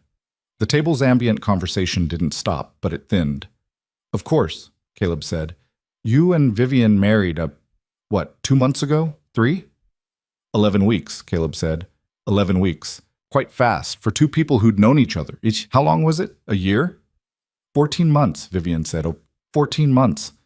Damien nodded thoughtfully. "And in that 14 months, you never mentioned him to me," he said to Vivian, "or to Mother, or to anyone in this family, as far as I can tell." He let that sit. "Most people, when they meet someone significant, can't help mentioning it, don't you think?" "Most people," Vivian said evenly, "aren't me." "Fair." He smiled. "But even accounting for your particular discretion, 11 weeks seems fast, given the timing." His gaze moved to Caleb, conversational, pleasant, perfectly positioned. "Were you aware, Caleb, when you married my sister, of the specifics of the family trust?" The table was quiet now. Really quiet. Caleb set down his fork. He looked at Damien with an expression that was unhurried and clear and completely without defensiveness. And Vivian saw Damien process this and recalibrate, slightly, because it wasn't the response he'd prepared for. "I'm aware that Vivian works harder than anyone I've ever met to protect something her father built," Caleb said. "And I'm aware that not everyone in this room supports that the way they should." He paused, not for drama, for the sentence to settle. "I'm not going to pretend the timing of our marriage isn't convenient for her position. It is. But convenient and genuine aren't opposites, Damien. They're just words." A silence. Eleanor, at the head of the table, looked at Caleb with an expression that contained, if Vivian read it correctly, something like recognition. Helena's eyes moved between Caleb and Damien like a woman calibrating distances. Damien smiled. "I appreciate the candor," he said. "I'm sure you do," Caleb said, and picked up his fork again. The conversation resumed. But the table had shifted on its axis in some fundamental way, and everyone at it felt it, and Damien's smile, for the first time all weekend, reached only as far as his face required it to. They went upstairs at 10:30. The East Wing corridor was silent, its sconces casting warm, directional light across old floorboards that had their own particular voice under footfall. The blue room was at the far end, named for the wallpaper, a faded William Morris pattern in slate and dove that had been there since before either of them was born. It was a large room by most standards, smaller than it felt in memory, with tall windows overlooking the east garden and a bed that was wide and high and covered in white linen with the precision of a room that expected guests who behaved themselves. Against the far wall, a settee. Narrow, not designed for sleeping. Caleb looked at it, then at the bed, then at her. "I'll take the settee," he said. It's 4 feet long, she said. I've slept in worse configurations. Caleb, the wall is shared, he said. You said James and his wife are next door. I know what I said. Then we manage it like adults who have been sharing a home for 11 weeks and can figure out a bed without making it complicated. He said it matter-of-factly, which was the only way it could be said. I'll stay on my side. You'll stay on yours. It's a very large bed. She stood in the room's lamplight and looked at him and thought, not for the first time, that there was something about his particular brand of groundedness that made the elaborate management of her own responses feel faintly ridiculous. All right, she said. They prepared for bed with the practical efficiency of two people who have already spent weeks navigating the intimacies of shared domestic space. Bathroom, divided by a simple convention of time, lights managed by unspoken agreement, the room settling around them in the old house's deep nighttime quiet. When the lamp went out, the room was very dark. The February moon was behind clouds, and the east garden offered nothing but the bare silhouettes of dormant trees. The bed was large enough that there was real space between them, and neither of them moved into it. For a while, the silence was simply silence. He's going to keep pushing, Vivian said into the dark. Yes, Caleb said. The review is in 8 days. If he comes to that table with anything, he won't, Caleb said. He's got suspicion. He's got timing. He doesn't have evidence. He's patient. He doesn't need to have it yet. A pause. Vivian, Caleb said. What? Stop running the scenarios for tonight. I can't just... I know you can't, he said. But they'll be the same scenarios in the morning, and you'll be sharper for them then. His voice was quiet, measured, unhurried in the dark. You've done everything right. The dinner, the weekend. You were extraordinary tonight. She was quiet for a moment. The billiards room, she said. What did he say to you? He implied the marriage was financial, Caleb said. He didn't say it directly. He never says things directly. He told a story about a friend of his who'd married for business reasons and how the friend said it was lonelier than being single because you were always aware of the transaction. He paused. He was watching to see if I reacted to the word transaction. Did you? I told him that sounded like a failure of imagination, Caleb said, and asked him how his putting game was. Despite everything, the tension, the dark, the 8 days between here and the review, she laughed. A small sound, quiet in the room, but real. He must have hated that, she said. He covered it well, Caleb said. But yes. The silence that followed was different from the earlier one, looser, the way tension, once acknowledged, sometimes finds permission to relax. My father used to bring me to this room when I was sick, Vivian said. She hadn't planned to say it. When I was a child, the blue room was always the warmest in the house. The heating duct runs under the floor on this side. He'd bring me tea and sit in the chair by the window and read out loud until I fell asleep. She stopped. I haven't thought about that in years. Caleb didn't say anything for a moment. What did he read? He asked. History, mostly. He had a particular fondness for accounts of expeditions, early polar exploration, that kind of thing. Men walking across impossible landscapes toward things they weren't sure existed. She paused. He said the best stories were always about people who went further than they'd planned to. The room was very quiet. He sounds like someone who understood things sideways, Caleb said softly. He did, she said. He understood almost everything sideways. It was how we communicated, mostly. Never directly, always around the corner of the actual thing. She paused. I think I'm still doing it. I know, Caleb said. And then, gently, it's all right. Another silence. The house breathed around them, old and settled and certain of itself in the way that only very old buildings can be. I'm glad you're here, she said, very quietly. The dark made it possible to say. Not for the arrangement. I mean, she stopped and started over with the precision she brought to everything when she was being careful. I'm glad it's you, that I'm doing this with. The silence that answered her had its own texture, full rather than empty, present rather than absent. I'm glad too, Caleb said. I think I have been for a while. Neither of them said anything after that. Sleep came for them separately, at different times. in the blue room of the old house where her father had once read her stories about men who went further than they'd planned. And in the space between where they lay, something had quietly, irrevocably shifted. The way the first real thaw changes a landscape not dramatically, but completely, altering everything beneath the surface before the evidence appears above it. It was 3:17 in the morning when Vivian woke. She knew the time because the clock on the mantel, an original, wound by hand, that had been in the blue room her entire life, had its own particular voice, and she'd grown up knowing its increments. She lay still for a moment, orienting, and then became aware of two things simultaneously. Caleb was awake beside her, and someone was in the hallway. Not moving through it, stopped outside their door. She didn't speak. She touched Caleb's arm once, lightly, and felt him go still in the particular way that meant he'd already been listening. A sound, not quite a footstep. The faint, specific sound of weight redistribution on an old floorboard that she knew had a voice only from this side of the wall, audible only in the blue room, which meant whoever was in the hall didn't know they were audible. Caleb turned his head toward her in the dark. She leaned close enough to speak against his ear without any sound reaching beyond the pillow. "Someone's outside." He nodded, millimeters. The presence in the hallway held its position for what was perhaps 90 seconds, long enough to be deliberate, short enough to be invisible to someone who wasn't already awake.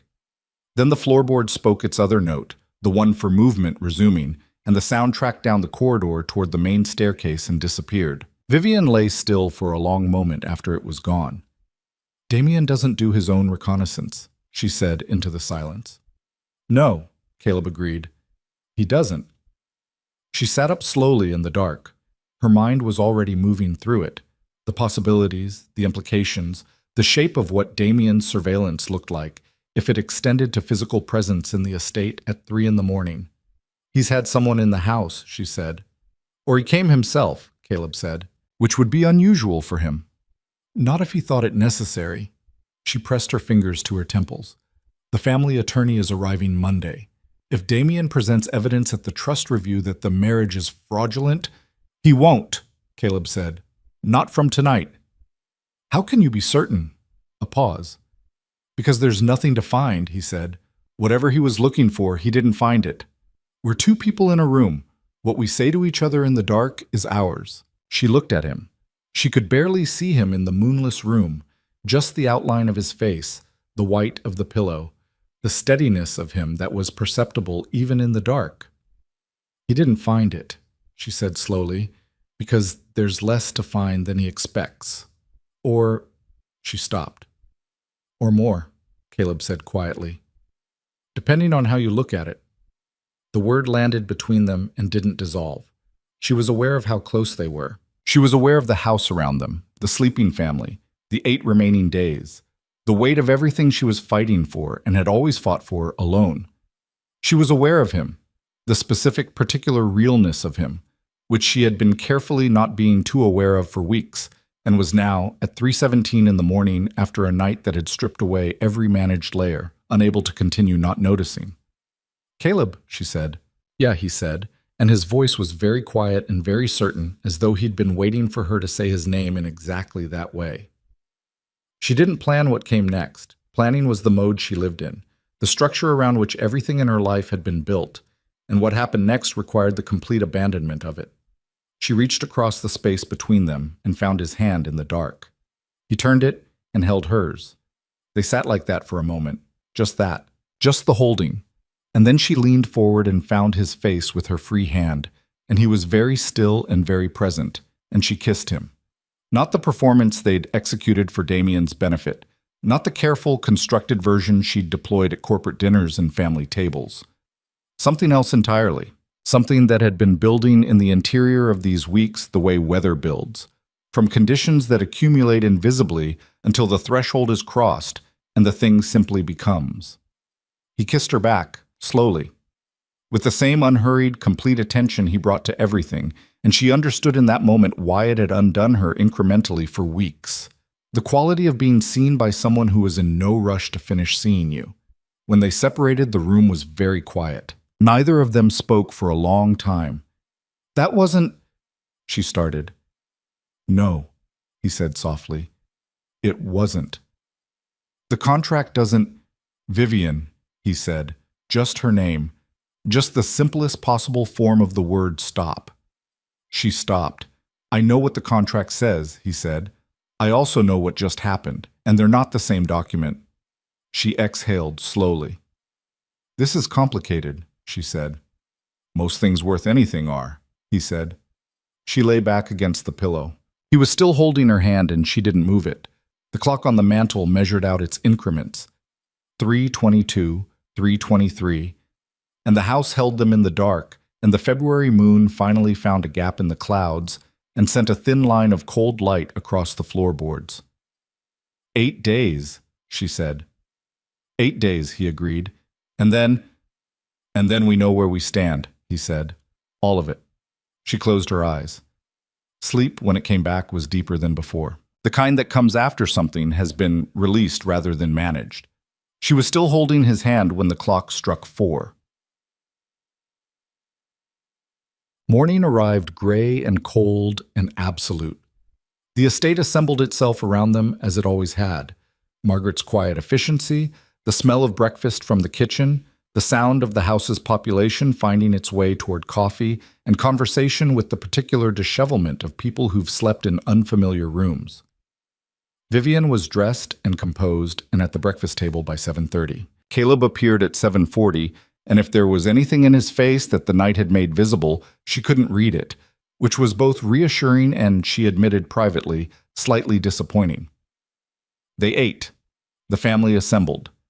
Damien came down at 8 with Allison and the unreadable surface that had covered him all weekend, and took his coffee from Margaret and sat, and looked at Vivian across the table with a smile she returned with complete equanimity. After breakfast, in the hallway while coats were being retrieved and cars arranged, Damien found a moment to position himself beside Caleb under the pretense of retrieving something from the side table. "Good night," he said, conversationally, too quiet for the room. "Very good," Caleb said. "The blue room's heating duct runs under the floor. I slept better than I have in months." Damien looked at him. "You should try it sometime," Caleb said pleasantly, and went to help Vivian with her coat. In the car, Harrison pulling down the estate drive, the bare trees moving past the windows, Vivian sat very straight with her hands in her lap and said nothing for 2 full minutes. Then, "He came to the hallway himself." "I know," Caleb said. "He's more worried than he wants to show." If he had cameras, Caleb said. He found 2 people sleeping in the same room with 6 inches of linen between them, which is exactly what any genuinely married couple might look like after a stressful family gathering. She turned to look at him. What she'd felt at 3 in the morning was still there, not dissipated by the daylight, but transformed by it. More solid, more real, something she could no longer attribute to the latitude of darkness or exhaustion or the particular vulnerabilities of an old house in the middle of the night.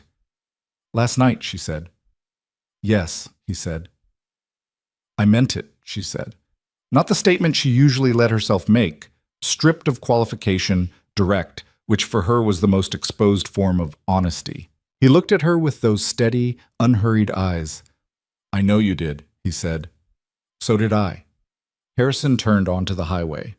Denver appeared ahead of them, the skyline against the gray sky, the mountains invisible behind their February clouds, the city where she'd built everything she was protecting, the city where, somewhere in a penthouse with east-facing windows, a stuffed rabbit named Gerald sat on a sill, watching for the morning light.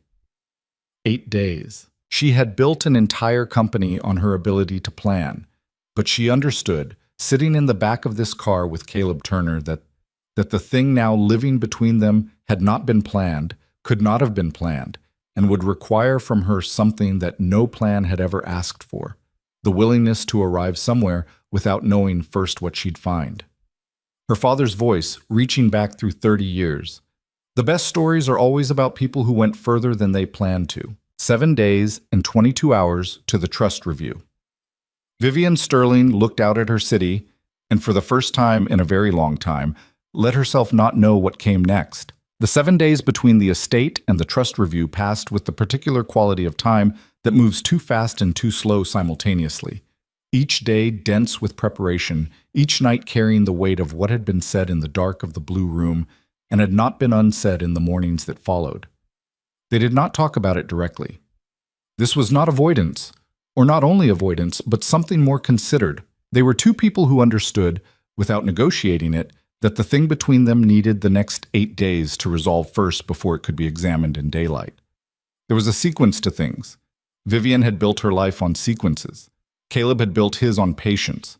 Between those two qualities, they held what they felt in careful suspension and turned their attention to the board. The preparation was meticulous. Every morning before Sophie was up, Vivian and Caleb sat at the kitchen table with coffee and documents and worked through the trust structure, the board composition, the legal framework, and the specific vulnerabilities that Damien could exploit. Vivian's attorney, a precise woman named Carol Huang, who had been with Sterling Dynamics for 9 years, and who received the full picture of the arrangement with the professional composure of someone who had seen considerably stranger, joined them twice by video call and once in person at the penthouse, sitting across from them at the dining table with her reading glasses on and her yellow legal pad covered in Carol Huang's famously small, exact handwriting. "The contract itself is the problem," Carol said on Tuesday evening. "If Damien has obtained a copy, and we have to assume he's attempted to, it establishes the marriage as financially motivated. That's enough for Whitmore to argue that Vivian's trustee status was maintained through artifice. Then we need the board to understand that the origin of the marriage and the current state of it are different things," Caleb said. Carol looked at him over her glasses. "Courts and boards are not particularly sympathetic to that distinction." "They are," Caleb said, "when the person making the argument is credible." He looked at Carol evenly. "I'm not asking anyone to pretend. I'm saying that what began as an arrangement has become something real, and that's not a legal fiction. It's just the truth." Carol studied him for a long moment. Then she wrote something on her legal pad. "The distinction you're drawing," she said carefully, "between the contractual origin and the current reality, that could work as a narrative. But it requires both of you to be willing to be completely honest about the contract's existence. No concealment. If you try to hide the contract and Damien surfaces it, you lose everything. If you acknowledge it yourself and then demonstrate what it became, you change the story." The silence that followed had weight to it. Vivian set her coffee cup down with the particular deliberateness of someone making a decision they've already made, but need the physical gesture to confirm. "Then we acknowledge it," she said. Caleb looked at her. "Everything in the light," she said. "It's either strong enough to survive that, or it isn't." She paused. "And if it isn't, then Damien deserves to win." "He doesn't deserve to win," Caleb said. "No," she agreed. "But honesty isn't about what people deserve. It's about what's true." Carol Huang wrote another note. "All right," she said, "then let's build the argument from there." The days had their own texture beyond the preparation. Tuesday, Sophie came home from school with a painting she'd made, an abstract landscape in blue and gold that she presented to Vivian at the kitchen table with the solemn ceremony of a significant gift. "It's the mountain," Sophie said, "the one you can see from the window. I made the snow part gold because Gerald says gold is more interesting than white." Vivian took the painting and looked at it with a concentration that Sophie apparently found appropriate, since she waited without fidgeting. "It's very good," Vivian said. "You can put it in your office," Sophie said. "If you want, Daddy says your office doesn't have enough color." Vivian looked at Caleb, who had the expression of a man who had absolutely said that and was not going to pretend otherwise. "I'll put it above my desk," Vivian said.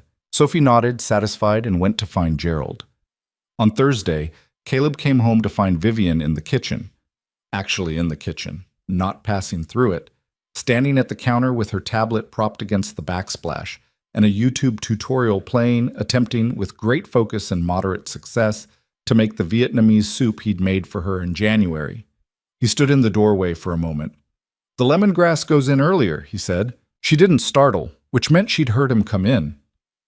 "I gathered that now," she said with the precise intonation of someone who had gathered it too late. He came and stood beside her and looked at the pot. "It's recoverable," he said. "I'm aware it's recoverable," she said. "I'm recovering it." He reached past her and adjusted the heat, and she let him, and for a moment they were simply two people standing in a kitchen dealing with an imperfect pot of soup. And it was the most ordinary thing in the world, and it was also not ordinary at all. "Why?" he asked. She kept her eyes on the pot. Because you made it when I needed something and I wanted to know how. He was quiet for a moment. That's one of the best things anyone's ever said to me, he said. She looked at him sideways. It's soup, Caleb. It's not soup, he said. She held his gaze for exactly the length of time it took her to decide what to do with the honesty of it, which was a length of time he'd learned to wait through without filling. No, she said finally, quietly. It's not. They ate together, the three of them, and Sophie declared the soup almost as good as Daddy's, which Vivian accepted as the genuine compliment it was. And after Sophie was in bed, they sat at the kitchen table in the lamplight with the remainder of the evening and talked, not about the board, not about the trust review, not about Damien, but about things that had no strategic value whatsoever. Vivian's semester in Lisbon at 15. Caleb's mother's recipe box, which he'd inherited and kept in a dented tin, and which contained recipes written in 3 different generations of handwriting. The particular quality of Colorado Light in April, which both of them loved for different reasons. The book Sophie had declared she wanted to read next, which was 400 pages long and contained, per her teacher, no pictures, and which Sophie had accepted as a reasonable challenge. She's going to do it, Vivian said. She'll do it in 2 weeks and have notes, Caleb said. She's remarkable, Vivian said, and there was nothing in her voice but the statement itself. No qualification, no management, just the unmediated truth of what she'd come to feel about his daughter, offered plainly. She'd like to hear you say that, Caleb said. I'll tell her, Vivian said. Tell her tomorrow, he said. Don't save things. She looked at him across the table. The lamplight made the room small and warm and safe in the way that certain lights know how to do. Don't save things, she repeated slowly. Things have a way of not getting said, he said, and then the moment's gone and you're left with something unfinished. She thought about her father reading expedition accounts in the blue room while she drifted toward sleep. She thought about all the conversations that had happened at the corner of the actual thing and never at the center of it. All right, she said. All right, he said. Saturday, 2 days before the review, Damien called. Vivian took the call in her office with the door open, which meant Caleb, passing in the hallway, heard the first sentence before he'd registered what he was hearing and then stopped, because the quality of her voice told him immediately that this was not a call to walk away from. I know about the contract, Vivian. Damien's voice was audible. She had the phone pressed to her ear, but the apartment was quiet enough, and he was close enough. I have a copy. Dated, signed, fully executed. Financial terms, duration, cohabitation clauses, the dissolution framework at 12 months. All of it. A pause. Vivian's posture did not change visibly. She was standing at her window facing the mountains. Where did you get it? She asked. Her voice was completely level. That's not particularly relevant, Damien said. What's relevant is that I'll be presenting it to the board on Monday, along with a motion challenging your trustee status on the grounds that the marriage was constructed solely to circumvent the trust clause. Whitmore has confirmed his support. Reeves is leaning the same direction.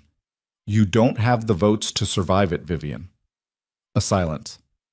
I also, Damien continued with the particular satisfaction of someone delivering the final piece of a prepared argument, have footage from the estate. The hallway outside the blue room. You should have checked the wall fixtures more carefully. The camera is very small. Vivian closed her eyes for 1 second, opened them. What does the footage show, Damien? The room was dark, he said, but audio is surprisingly clear in those old walls. You talking, him talking, and then... He paused for effect.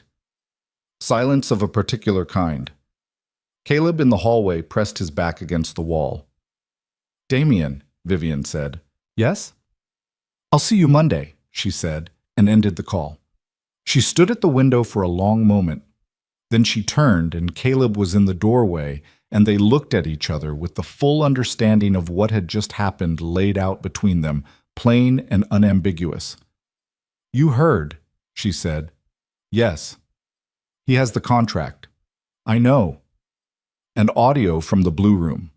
Vivian, whatever the audio contains, she said, he'll interpret to support the argument he's already building. And with the contract... She stopped, started again.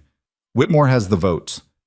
If Damien presents that package Monday morning, I lose the trustee vote and effective control of the company passes to the board committee, which Damien controls. She pressed her hand flat against her window. 312 people. I know, Caleb said. I built it, she said, and her voice cracked on it. The first time he'd heard her voice crack on anything, and then she caught it and held it. I built it from the framework my father left, and I spent 10 years making it something he couldn't have imagined, and I am not going to let Damien take it apart for the parts. Caleb crossed the room. He stopped in front of her close, and she was rigid with the effort of containing what she felt, and he put his hands on her shoulders, both hands, firmly, real contact, not the managed proximity of their public performances, and held them there until he felt her breathe. Listen to me, he said. He has the contract. He has audio that proves we had a real conversation in the dark. He doesn't have what he thinks he has. She looked at him. He thinks the contract proves the marriage is fake, Caleb said. It proves the marriage started as an arrangement. That's different. And if we walk into that boardroom on Monday and tell the truth, the whole truth, not just the part that's comfortable, then we take his weapon and we make it ours. The board won't. Some of them won't, he said, but Eleanor will be there, and Sylvia Park, who you said is fundamentally perceptive, and the 3 independents who don't have a stake in Damien's restructuring plan. He held her gaze. We don't need all of them. We need enough of them to see that what's in that boardroom on Monday is 2 people telling the truth, and that truth is harder to dismiss than any contract. She was very still under his hands. What are we telling them? She said. Exactly. Everything, he said. The contract, why I said yes, why you asked, what it was at the beginning. He paused. And what it is now. She looked at him for a long moment, that full, complete look she'd turned on him the first day in her office, the one that saw past the surface to the structural reality beneath. And what is it now? She asked. Quietly, directly. The way she'd said I meant it in the back of Harrison's car. You know what it is, he said. I need you to say it, she said. Not for the board. For me. He held her gaze. Outside, behind her, Denver was going gray under February clouds, the mountains erased, the city muted and real.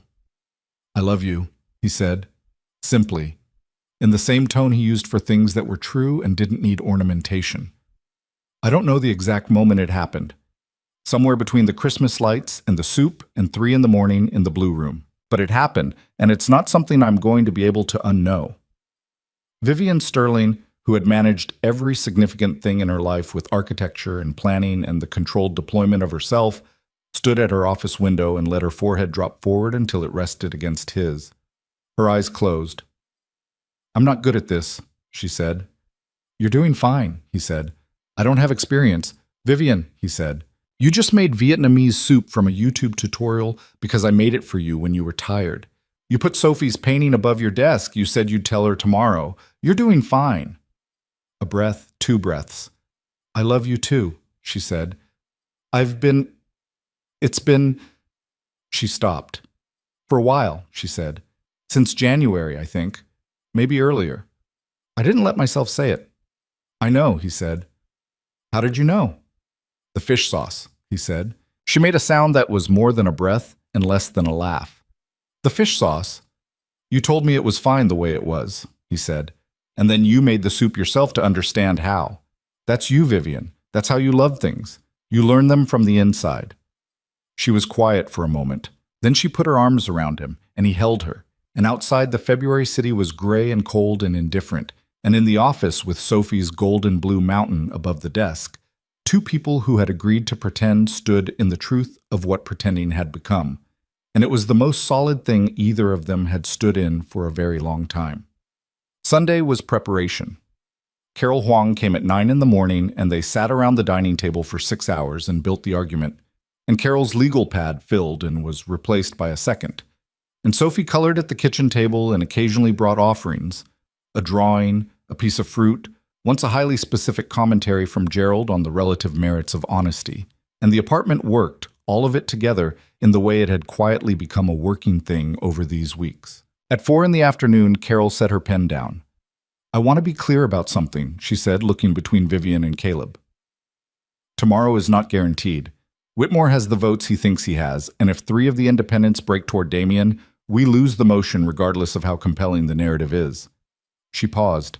But I've been in a lot of boardrooms, and I've seen a lot of arguments win and lose, and what wins more reliably than anything else is when two people stand in front of a table and tell the absolute truth in a way that cannot be performed. What you have is that. She picked up her pen again. Don't waste it by trying to be strategic. Just be true. I'm always strategic, Vivian said. Not tomorrow, Carol said. Tomorrow you're human. It's more convincing. Vivian looked at Caleb. She's right, he said. I know she's right, Vivian said. It doesn't make it easier. No, he agreed. But you've been doing hard things your whole life. Not like this, she said. Not like this, he agreed. That evening, after Carol left and Sophie was asleep and the apartment was quiet around them, they sat on the couch. Both of them, actually on the couch, which had been Vivian's domain of almost never and was now simply where they were. And Caleb read and Vivian had her tablet, and neither of them said much. And the city did its Saturday night thing outside the windows. And the evening passed, the way evenings pass when the people inside them are at peace with each other, even when the morning ahead is uncertain. At 10, Vivian set her tablet down. If we lose tomorrow, she said, we're not if, she said. I want to say it in case. If Damien wins the motion, I'll lose effective control of the company within 60 days. The restructuring he has planned will eliminate 2 of the 3 main divisions and reduce the workforce by a third. She said it steadily, without self-pity. I've known this was the possible outcome since before I asked you to do this. I know, Caleb said. And you would. The financial arrangement in the contract still stands regardless of the board outcome. Your debt is cleared. The lump sum. Vivian, he said, I want you to know it doesn't change. Vivian. He turned to face her on the couch. I know. And I'm telling you, it doesn't change where I am. The contract is not why I'm going into that boardroom tomorrow. She looked at him. I'm going in because it's true, he said. What I'm going to say. And because 312 people deserve someone to stand up and say true things on their behalf. He paused. And because you asked me to help you protect something worth protecting, and I meant it when I said yes. She was quiet for a moment. Even knowing how it started, she said. Especially knowing how it started, he said. Because how it started is the proof of how it got here. That's not a weakness. That's the whole point. She turned back to the window. The city was bright and dark in equal measures, the way cities are. My father would have liked tomorrow, she said. He liked it when things came down to the actual thing, when the layers came off and you were left with just what was true. Tomorrow is just what's true, Caleb said. She nodded slowly. Just what's true, she said. The Sterling Dynamics boardroom on the 37th floor was a room designed to communicate authority. A long table of dark wood, 16 chairs, the front range visible through the west-facing glass in a panorama that on clear days felt like the building had been placed exactly here for the view, and everything else was incidental. On Monday morning, the sky was clear for the first time in a week, and the mountains were back, fully visible, brilliant with snow under a hard blue sky that had the quality of a declaration. Vivian walked in at 8:58, 2 minutes before the meeting was scheduled. Caleb beside her, Carol Huang behind. 12 board members already seated, 4 more arriving at the heels of their entrance, and at the far end of the table, Damien, flanked by Whitmore and a third member named Garrett, whose recent board alignment Vivian's intelligence had tracked, moving toward Damien over the preceding 6 weeks.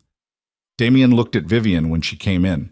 His expression was composed and measured and contained, at its margins, the particular quality of a man who believes he has already won. She took her seat at the head of the table. Caleb sat to her right. Carol positioned herself against the wall. The board chair, an independent named Robert Ashby, who had served on the Sterling board for 11 years and who Vivian had always read as fair, called the meeting to order. This session has been called to address a motion submitted by board member Damien Sterling, challenging the trustee status of CEO Vivian Sterling under the terms of the family trust established by the late Richard Sterling, Ashby said. Mr. Sterling, you have the floor. Damien rose. He was very good. Vivian had always known he was good, and watching him work the room was a reminder of the things she'd never been able to dismiss about her brother. That whatever his motives, his intelligence was genuine and his preparation was thorough. He laid it out methodically. The trust clause, the timing of the marriage relative to the clause's activation date, the existence of the contract, its terms, its structure. He presented the document on the screen at the end of the room and walked through it clause by clause with the measured, reasonable calm of a man making an argument he doesn't need to raise his voice for. Several board members leaned forward. Whitmore was very still. Sylvia Park, halfway down the table, watched Damien with an expression that Vivian couldn't entirely read. "The contract," Damien said, "establishes clearly that this marriage was a financial arrangement entered into for the explicit purpose of satisfying the trust clause and preventing the legitimate oversight review that the trust's architecture was designed to enable." He looked at Vivian. "My sister is an extraordinary businesswoman, but this board was established to ensure that no single individual, regardless of ability, can circumvent the governance structures that protect this company's stakeholders." He paused. "The motion before you today is not personal. It is procedural, and the procedure exists for a reason." He sat. Ashby turned to Vivian. "Miss Sterling." She stood. The room was very quiet. Caleb, to her right, was still and present in the way he was always still and present, and she felt it the way you feel a known and trusted thing. Not loudly, but completely. "The contract exists," she said. "Everything my brother showed you is accurate. I will not dispute a single word of it." A murmur moved around the table. "I entered into a contractual arrangement with Caleb Turner 11 weeks ago," she continued. "The terms were financial. The motivation was the trust clause. I needed a husband by the trust review date. I didn't have one, and I made a calculated decision to solve a legal problem with a legal solution." She let that sit for a moment. "That is all true. And it's also the beginning of the story, not the whole of it." She looked down the table at her brother. "Damien has presented you with a document and argued that it defines the marriage. I'd like to argue that a document defines a beginning, not a destination." She paused. "I have spent my professional life building things. I know that what something becomes is rarely identical to what it was designed to be. Sterling Dynamics itself is proof of that. My father built a regional logistics company, and I built an integrated technology firm from its bones. The original design and the current reality share a foundation. They are not the same building." "Ms. Sterling," Whitmore said, "the question before the board is legal, not metaphorical." "The question before the board," she said, "is whether my trustee status was maintained through fraudulent means. And fraud requires intent. Intent requires that I knew what I was building was false." She looked at Whitmore steadily. "I don't know how to prove what I know to be true, except to say it directly and let you decide whether to believe it." She turned to Caleb. "Would you stand, please?" He stood. "This man walked into my office 11 weeks ago because I called him there," Vivian said. "He said yes to an arrangement that required him to uproot his life and his daughter's life and move into my home and perform, in public, a relationship that at the time existed only on paper." She paused. "I chose him because my research indicated he was honest and motivated and capable of keeping a commitment. What my research did not predict, what no research could have predicted, is what actually happened." She stopped, and then she did the thing that Carol Huang had told her to do, the thing that was the hardest and the most necessary. She stopped managing the room and simply told it the truth. "I fell in love with him," she said. "I don't know the precise date. I know it was somewhere in the accumulation of ordinary things, coffee made for 2 people when 1 pot would have sufficed, Christmas lights untangled on a living room floor, a 6-year-old girl who asked me if I knew how to braid hair and waited patiently while I remembered that I did. I fell in love with a man who cooked dinner when I was too tired to eat and didn't fill the silence when I needed the silence and told me on the worst night of this past week that the truth was strong enough to survive being told." She held the room. "The contract is real. So is this. And I believe, I have to believe, that this board can hold both of those truths simultaneously and determine which one actually matters." Silence. Caleb looked at her. She looked back at him, and the look between them in that boardroom was not a performance. Every person at that table who had ever been in love recognized it immediately and involuntarily, the way you recognize a key change in music, not with your mind first, but with something older. Caleb turned to the table.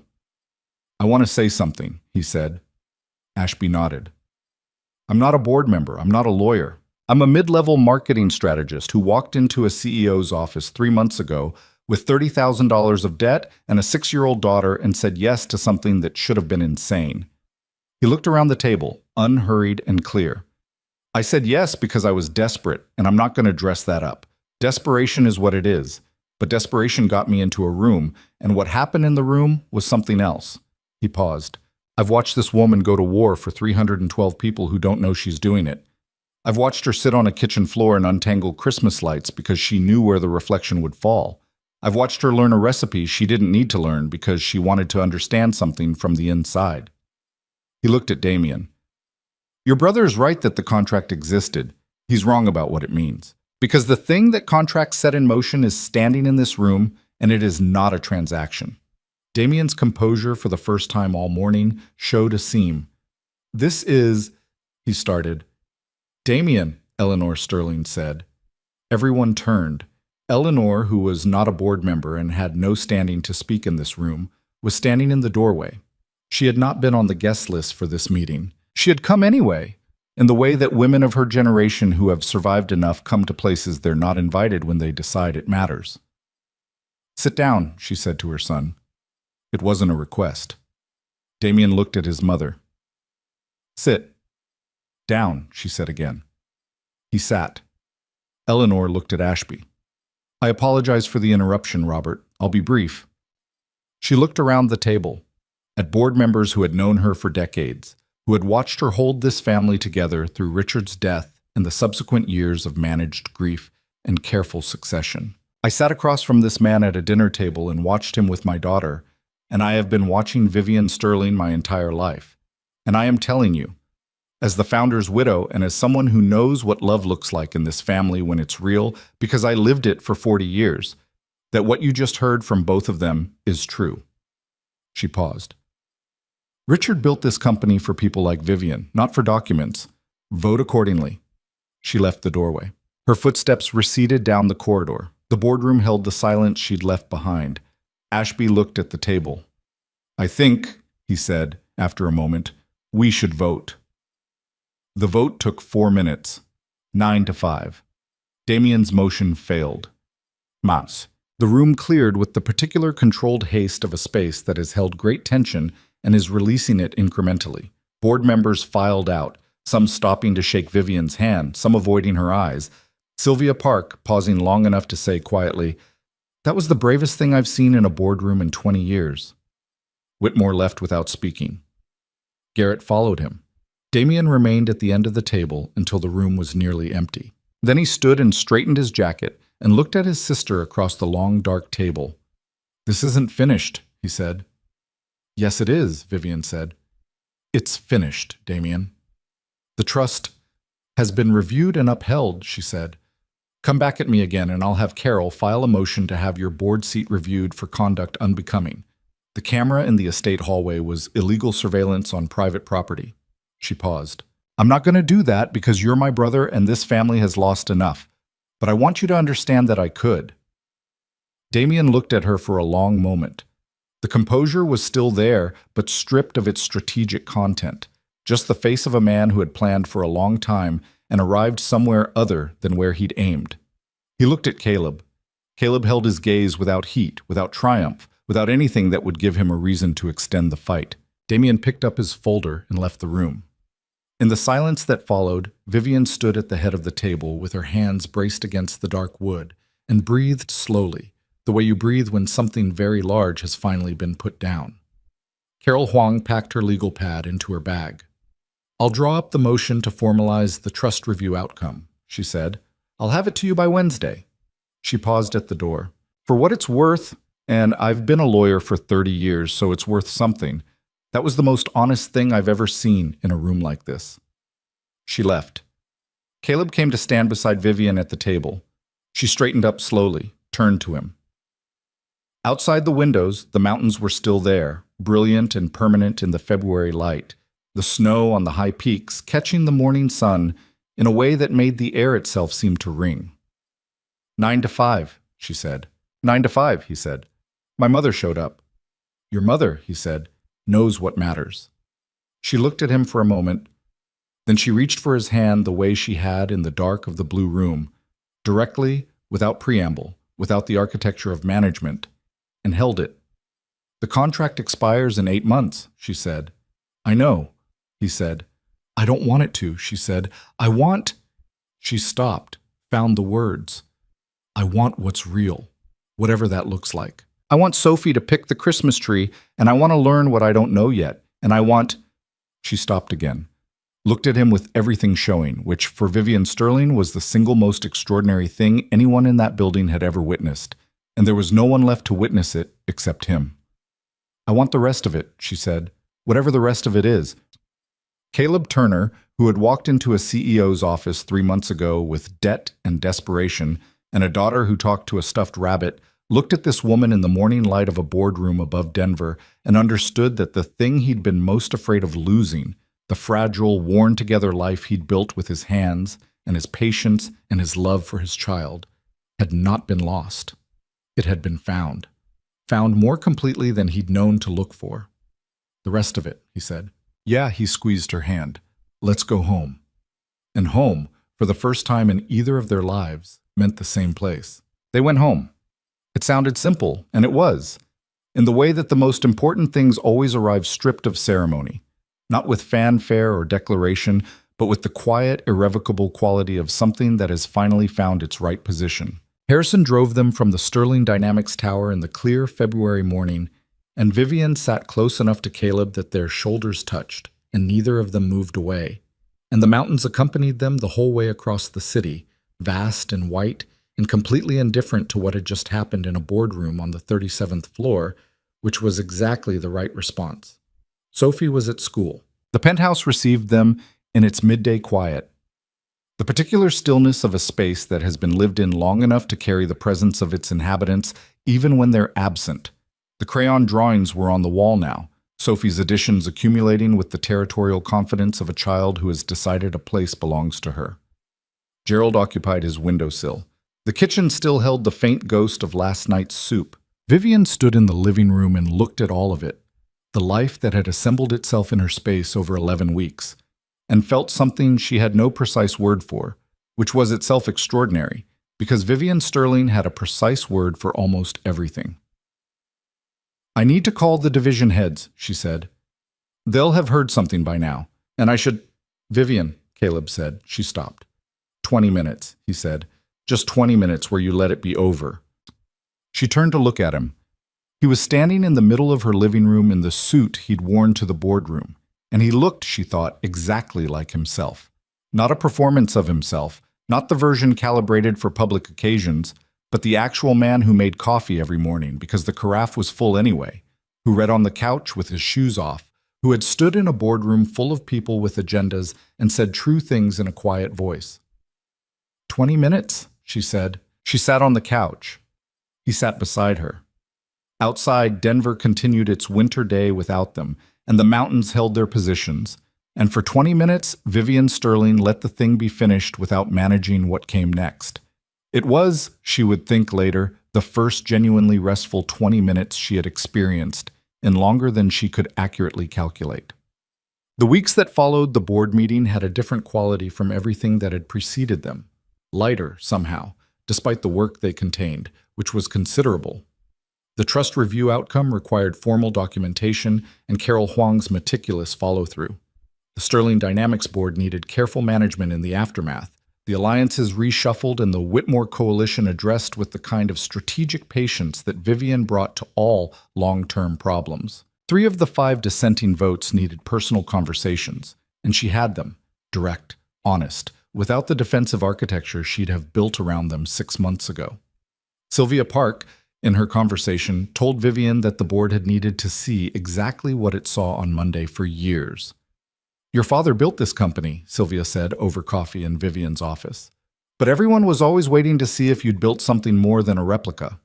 She paused. "Monday was the proof." "Monday was a disaster that turned into something else," Vivian said. "That's what proof usually is," Sylvia said. Caleb returned to his desk on the 31st floor the Wednesday after the board meeting, which produced an atmosphere in the open-plan office that he navigated with the same even temperament he brought to everything. neither inflating the drama nor pretending it hadn't happened. Marcus appeared at his desk within 4 minutes of his arrival, carrying 2 coffees from the lobby cart. "So," Marcus said. "So," Caleb agreed, taking the coffee. "The whole building knows." "I assumed." "There's a theory on the 33rd floor that you're actually a spy." "What kind of spy marries the CEO of a marketing firm?" "A very specific kind," Marcus said. He sat down and looked at Caleb with the expression of someone who has been waiting to ask something and has been patient enough. "You're good? Actually good?" Caleb looked at his screen, looked at Marcus.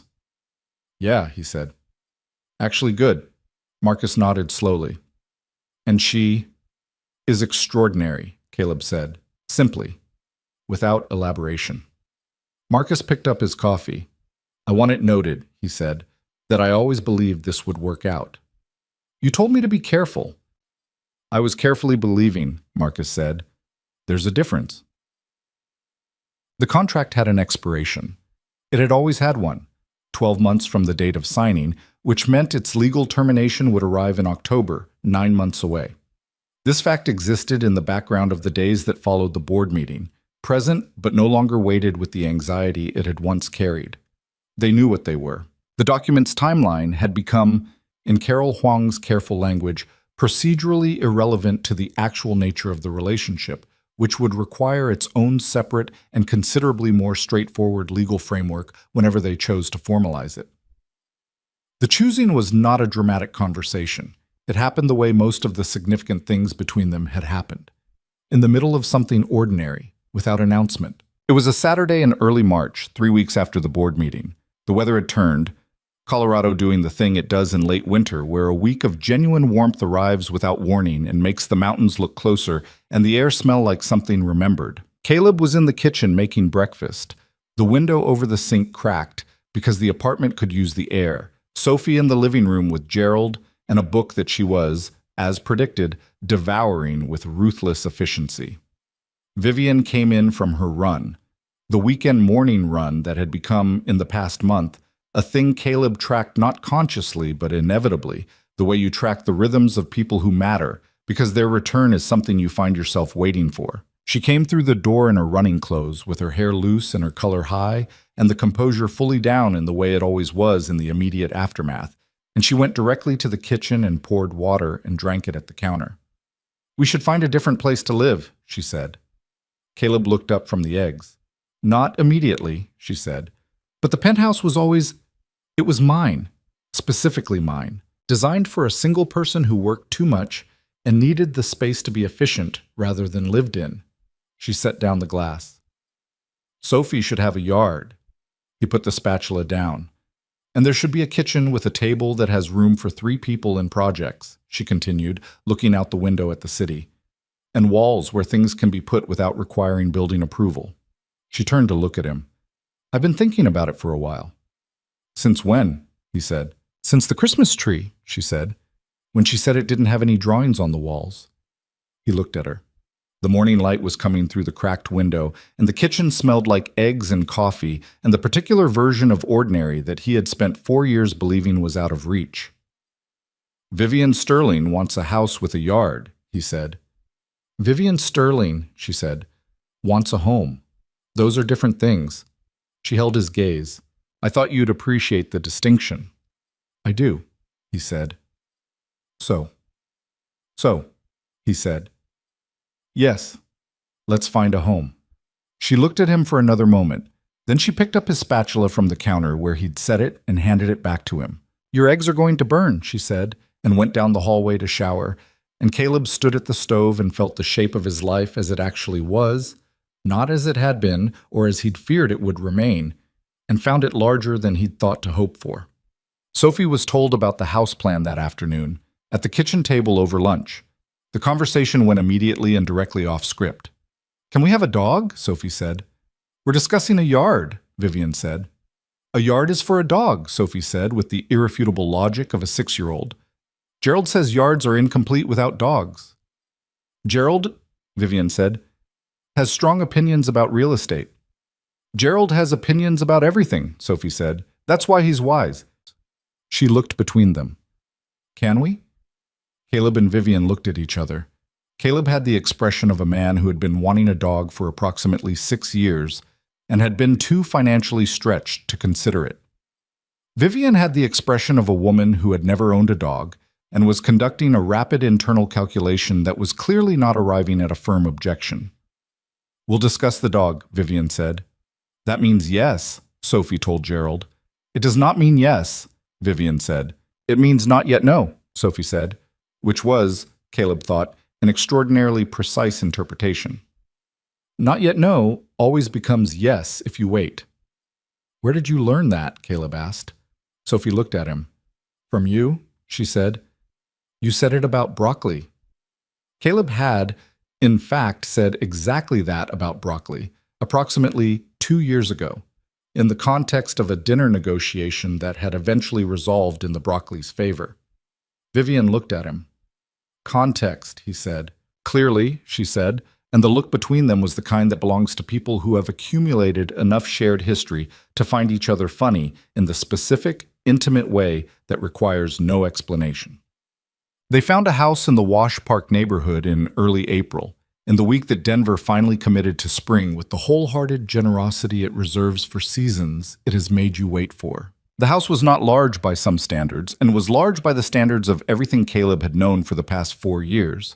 3 bedrooms, a real kitchen, a living room where the windows let in afternoon light that moved across the floor as the day progressed, and a backyard with a mature cottonwood tree that Sophie circled once, and then stood under and looked up through its just budding branches and said simply, "Yes." Gerald, transported in Sophie's arms through the empty rooms, was held up at each window for his opinion. His opinions were, per Sophie, uniformly positive. Vivian walked through the house with a quiet attention that was different from the way she moved through strategic spaces. She touched the kitchen counter. She stood in the doorway of what would be Sophie's room and looked at the afternoon light. She went into the backyard and stood under the cottonwood with her face tipped up for a moment in a posture Caleb had never seen from her. Open, unheld, receiving something. He watched her from the back door. She turned and saw him watching and didn't close herself off, which was itself the measure of how much had changed. "The tree is old," she said. 60 years, maybe," he said. "It'll outlast the mortgage." "Probably." She walked back toward him across the new spring grass. "My father always wanted a garden," she said. "He talked about it, but we lived in the estate and the groundskeepers did everything. He never actually put his hands in it." She paused, 2 feet from Caleb, looking up at him in the April afternoon. "I want to put my hands in things," she said. "I've spent my whole life at a distance from the actual material of things, managing them. I want to—" She stopped, found the right word. "Participate," she said, "in the actual life of it." He reached out and took her hand. "Then let's participate," he said. They bought the house. The moving took a weekend. The penthouse was dismantled with the brisk efficiency of a professional team, but the things that had become theirs, Sophie's drawings from the walls, Gerald's windowsill position transitioned to a new east-facing sill in the new house, the Christmas ornaments, Caleb's mother's recipe tin, Sophie's gold and blue mountain painting, were transported personally, by hand, with the careful attention that significant things deserve. The kitchen table from the penthouse didn't fit the new kitchen correctly. They bought a different one, round, with room for 3 and space for projects, and Sophie approved it by covering a quarter of it with colored pencils within the first hour. The first night in the new house, after Sophie was asleep in her room with Gerald on the new east windowsill, Caleb and Vivian sat on the back steps in the April dark and looked at the cottonwood tree, which was invisible except for the movement of its branches against the stars. "It's quieter," Vivian said. "Different quiet than the penthouse," he said. "Better," she said without hesitation. The neighborhood made its nighttime sounds. A dog somewhere, a car passing, the tree moving in the small wind that came down from the mountains in the evenings. Ordinary sounds. The sounds of a life that belonged to the world it was in rather than elevated above it. "I called my brother today," Vivian said. Caleb looked at her. "Not to negotiate," she said. "I just called him, told him we'd moved, told him Sophie liked the yard." She was quiet for a moment. He didn't say much, but he didn't hang up. That's something, Caleb said. It's very small, she said. Small things add up, he said. You know that better than anyone. She leaned her head against his shoulder. It was a thing she'd learned to do without deliberating about it, which was how he knew it was real. When Vivian Sterling did something without calculating it first, the thing had gotten past every gate she'd built and was operating on its own terms. We should call Carol, she said, about the contract. I was thinking the same thing, he said. The 12 months aren't up yet. No, he said, but the contract's been done for a while. He paused. We could let it run out, or we could do something that means what we mean. She lifted her head and looked at him in the dark. The stars were very bright over Denver in April, the way they are when the air is clear and the mountains have pulled the worst of the weather west of the city. Something that means what we mean, she said. Yeah. I'm not good at the ceremonial part of things, she said. I never knew how to want that. We don't have to want the same things about the ceremonial part, he said. We just have to want each other. She looked at him for a long moment. I do, she said. Want you. Specifically. Not a version of you that I've managed into a position. You. I know, he said. I want you too. The version that makes soup from YouTube tutorials and told a boardroom full of people the exact truth when it would have been easier to construct something. That was terrifying, she said. You didn't look terrified. I was completely terrified, she said. I was terrified, and I did it anyway because you told me the truth was strong enough. She paused. You were right. I'm occasionally right, he said.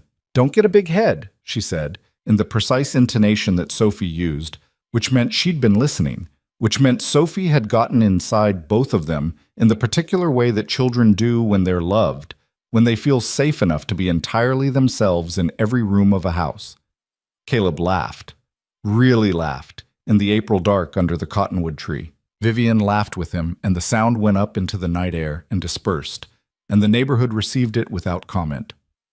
They called Carol Huang on a Tuesday morning, and Carol drew up the paperwork that dissolved the original contract and replaced it with something Carol described as considerably more straightforward and considerably more permanent, and which required no special clauses about public appearances or dissolution timelines or financial arrangements for specific durations, because it was simply a marriage between two people who had arrived at that destination by the most circuitous possible route and who had no intention of arriving anywhere else. The ceremony, when it happened in May, was small, deliberate. The backyard of the Wash Park house on a Saturday afternoon, when the cottonwood was in full leaf and the mountains were clear above the city, and the light had that particular quality that Colorado reserves for its best days. Specific, generous, the kind of light that makes everything it touches look like it belongs exactly where it is. Eleanor Sterling sat in one of the 4 chairs they'd set up near the tree. Marcus Webb sat beside her, which meant Marcus and Eleanor had been talking before the ceremony, which Caleb noted and stored as something he'd want to hear about later. Carol Huang sat to Eleanor's left, having declined to simply be the attorney on record for the second time, and demanded instead a chair and whatever Caleb was making for the reception, which he had not disputed. Sophie stood beside Vivian because she had been very clear that she wanted to stand beside Vivian, and Gerald had been allocated a position on the garden chair nearest the tree with a clear view.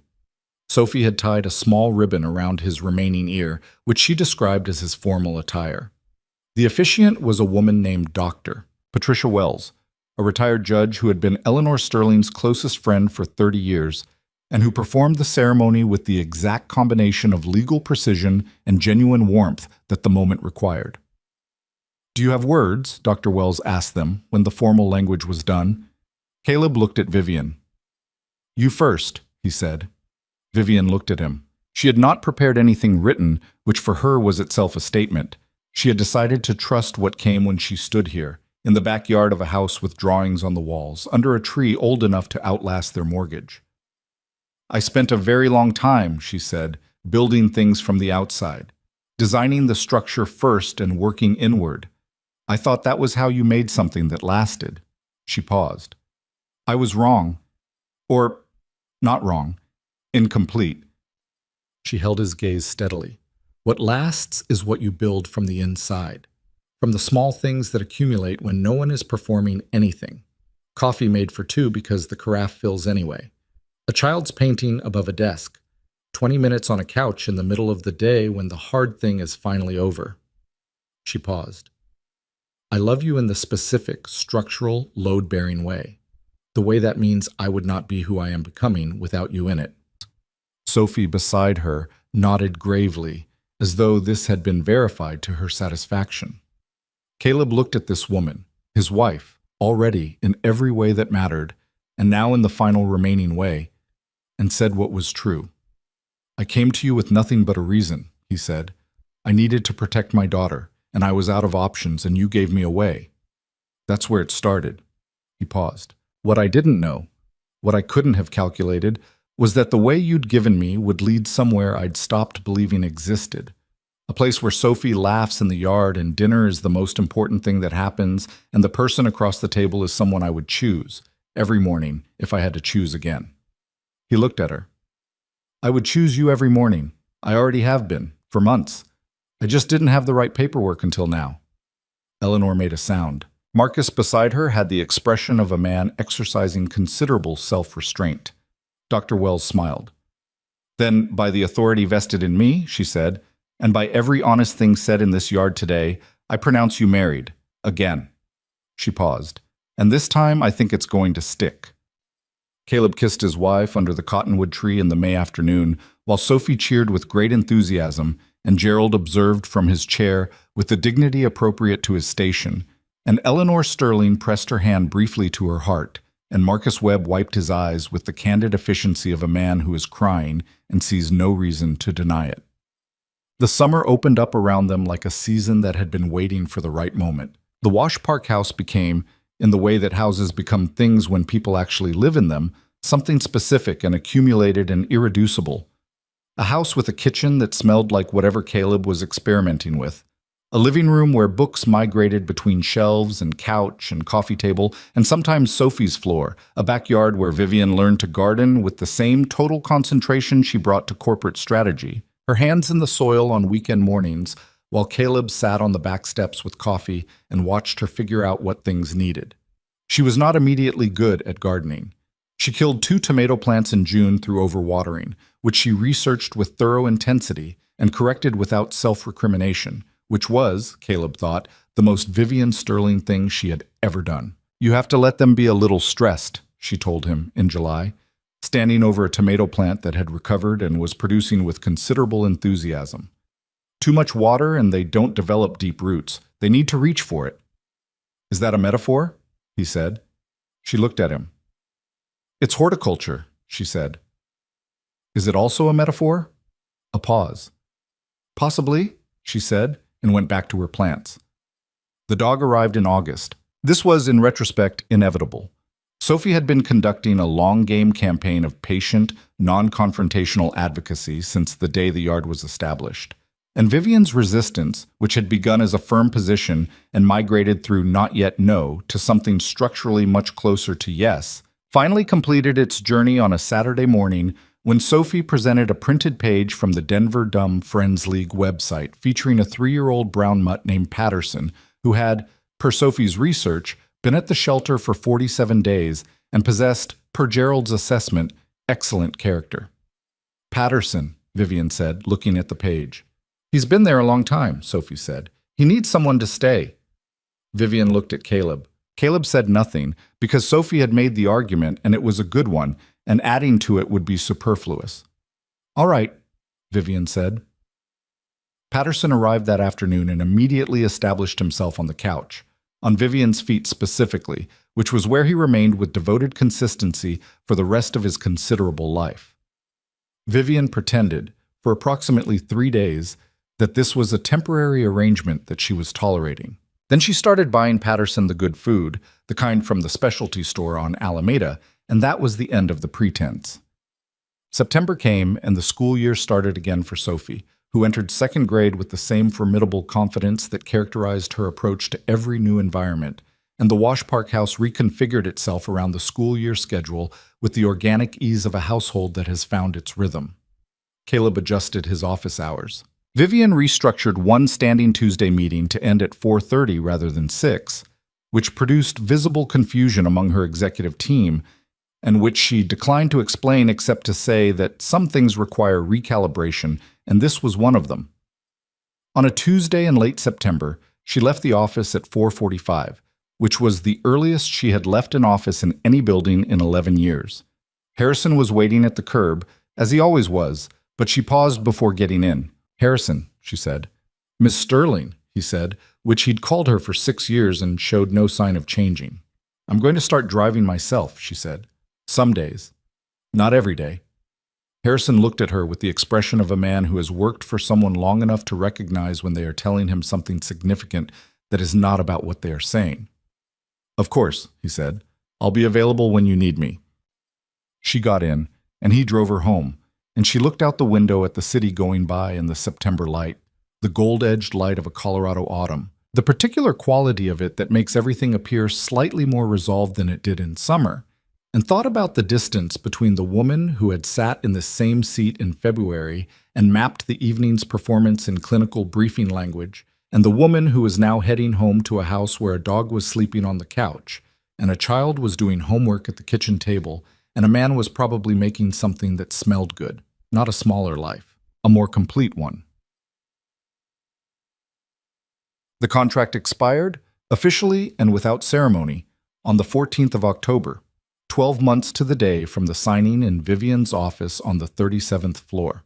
Carol Huang sent a brief email noting the date. Caleb read it at his desk and replied with 2 words. "Noted. Thanks." And then he went back to work, because the contract's expiration had nothing to do with anything that was actually true. That evening he told Vivian when they were doing the dishes after dinner, a domestic detail so ordinary that it existed on the complete other side of the universe from where the contract had been signed.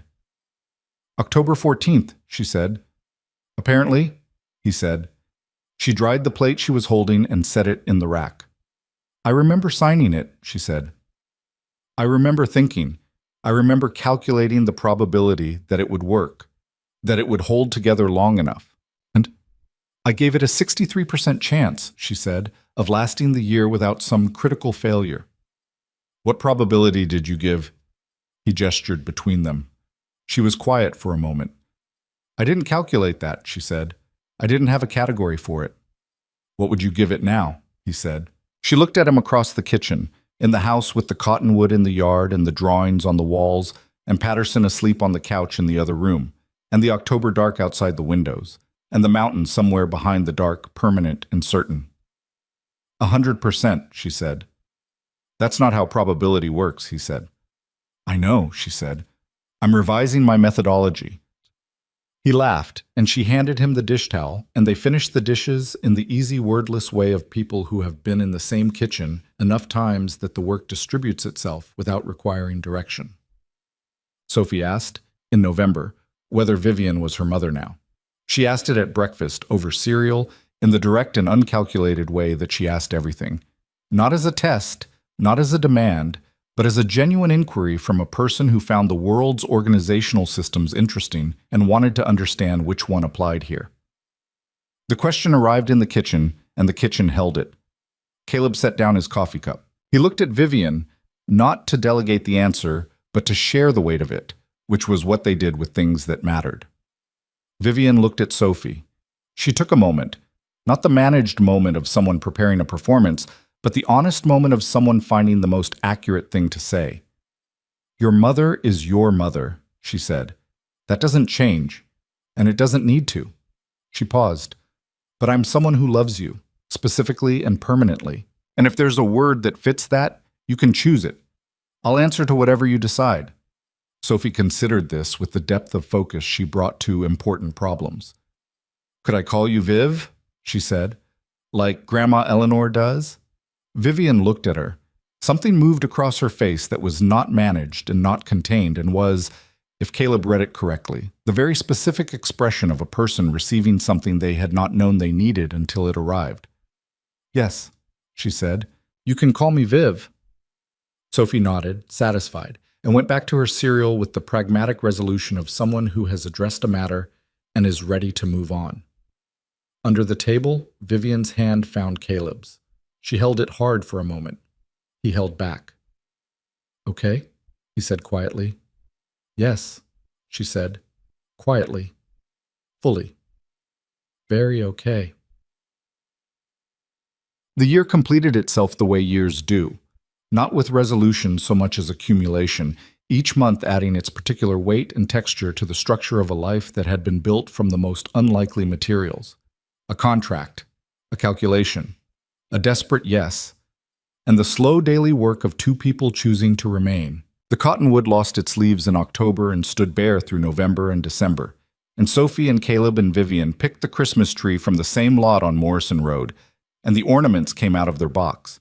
The ceramic star, the brass reindeer, the new paper chain that Sophie constructed with Patterson's enthusiastic non-assistance, and the tree went up in the living room of the Wash Park house, where the windows looked out at the front yard and the street and the neighborhood living its life. There was no penthouse reflection this year. There was something better.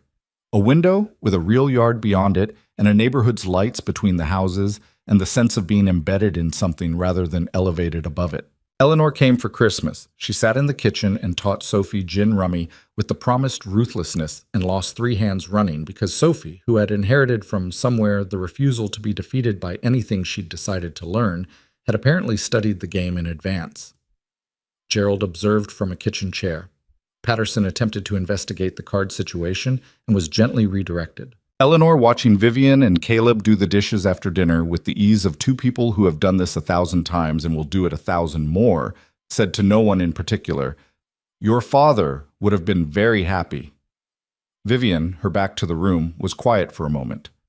"I know," she said. "I think about that." "Good," Eleanor said, and picked up her gin rummy hand. "Now, Sophie, I believe you've been cheating, and I need you to prove me wrong." "Gerald says cheating is bad," Sophie said, with the precise virtue of someone who has absolutely been cheating. "Gerald," Eleanor said, "is going to have to testify under oath." The new year arrived with snow, real snow, the heavy, quiet kind that changes the sound of the world and makes everything temporary looking and clean. Caleb stood at the kitchen window in the early morning while the house slept and watched it come down in the gray, pre-dawn light, the cottonwood's bare branches catching it, the yard filling slowly with white, and thought about the morning a year and a half ago when he'd stood at a different window in a different apartment and looked at a water stain and thought about the $12 he didn't have for a battery. He thought about the moment in Vivian's office when she'd folded her hands on her desk and said, "I'm going to say something to you, and I need you to hear all of it before you respond." He thought about Sophie on the courthouse steps asking if Vivian had a rabbit, and Christmas lights on a penthouse floor, and the blue room at 3 in the morning, and a boardroom full of people, and the particular silence after true things are said. He thought about a backyard, a cottonwood tree, a dog on a couch, a painting of a golden blue mountain above a desk that had once held nothing but strategy, and now held that painting and a photograph of 4 people: himself, Vivian, Sophie, and Gerald, who had been included by Sophie's insistence and had posed with the composed dignity appropriate to his standing, that had been taken in the backyard in October when the tree still had its leaves. Patterson appeared in the kitchen doorway, regarded Caleb with the mild interest of a dog who has determined that early morning humans are reliable sources of attention, and padded over to sit on his feet. Caleb looked down at him. "Yeah," he said. "I know." Vivian appeared in the doorway 5 minutes later, in the way she did on slow mornings, unhurried, her hair down, the gray sweater she'd had since before he knew her. She looked at the snow coming down outside the window, and then at him. "Coffee's ready," he said. She came and stood beside him at the window. He poured her cup, and she took it, and they stood together in the kitchen of their house and watched the snow come down on the yard and the tree and the neighborhood, and Patterson shifted his position to distribute his weight across both their feet simultaneously, which he was very good at. "What are you thinking about?" she said. He looked at her. "The battery," he said. She looked back at him. "What battery?" "The one in my old alarm clock," he said. "I couldn't afford to replace it. The clock ran 13 minutes fast. I was thinking about that morning, that apartment, the bills on the counter."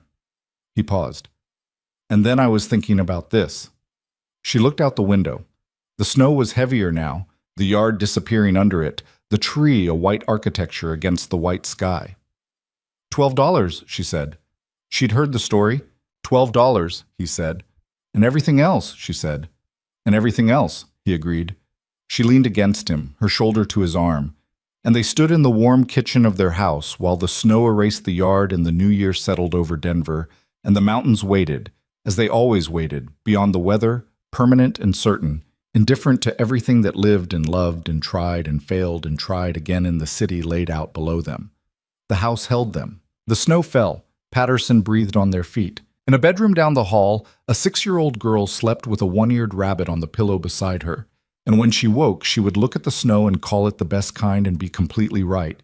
And she would come find them in the kitchen in her pajamas, and they would all have breakfast together the way they did every morning, ordinary and irreplaceable. The life they had built from the strangest possible materials arriving again, as it arrived every day, without contract or condition or any document that could contain it.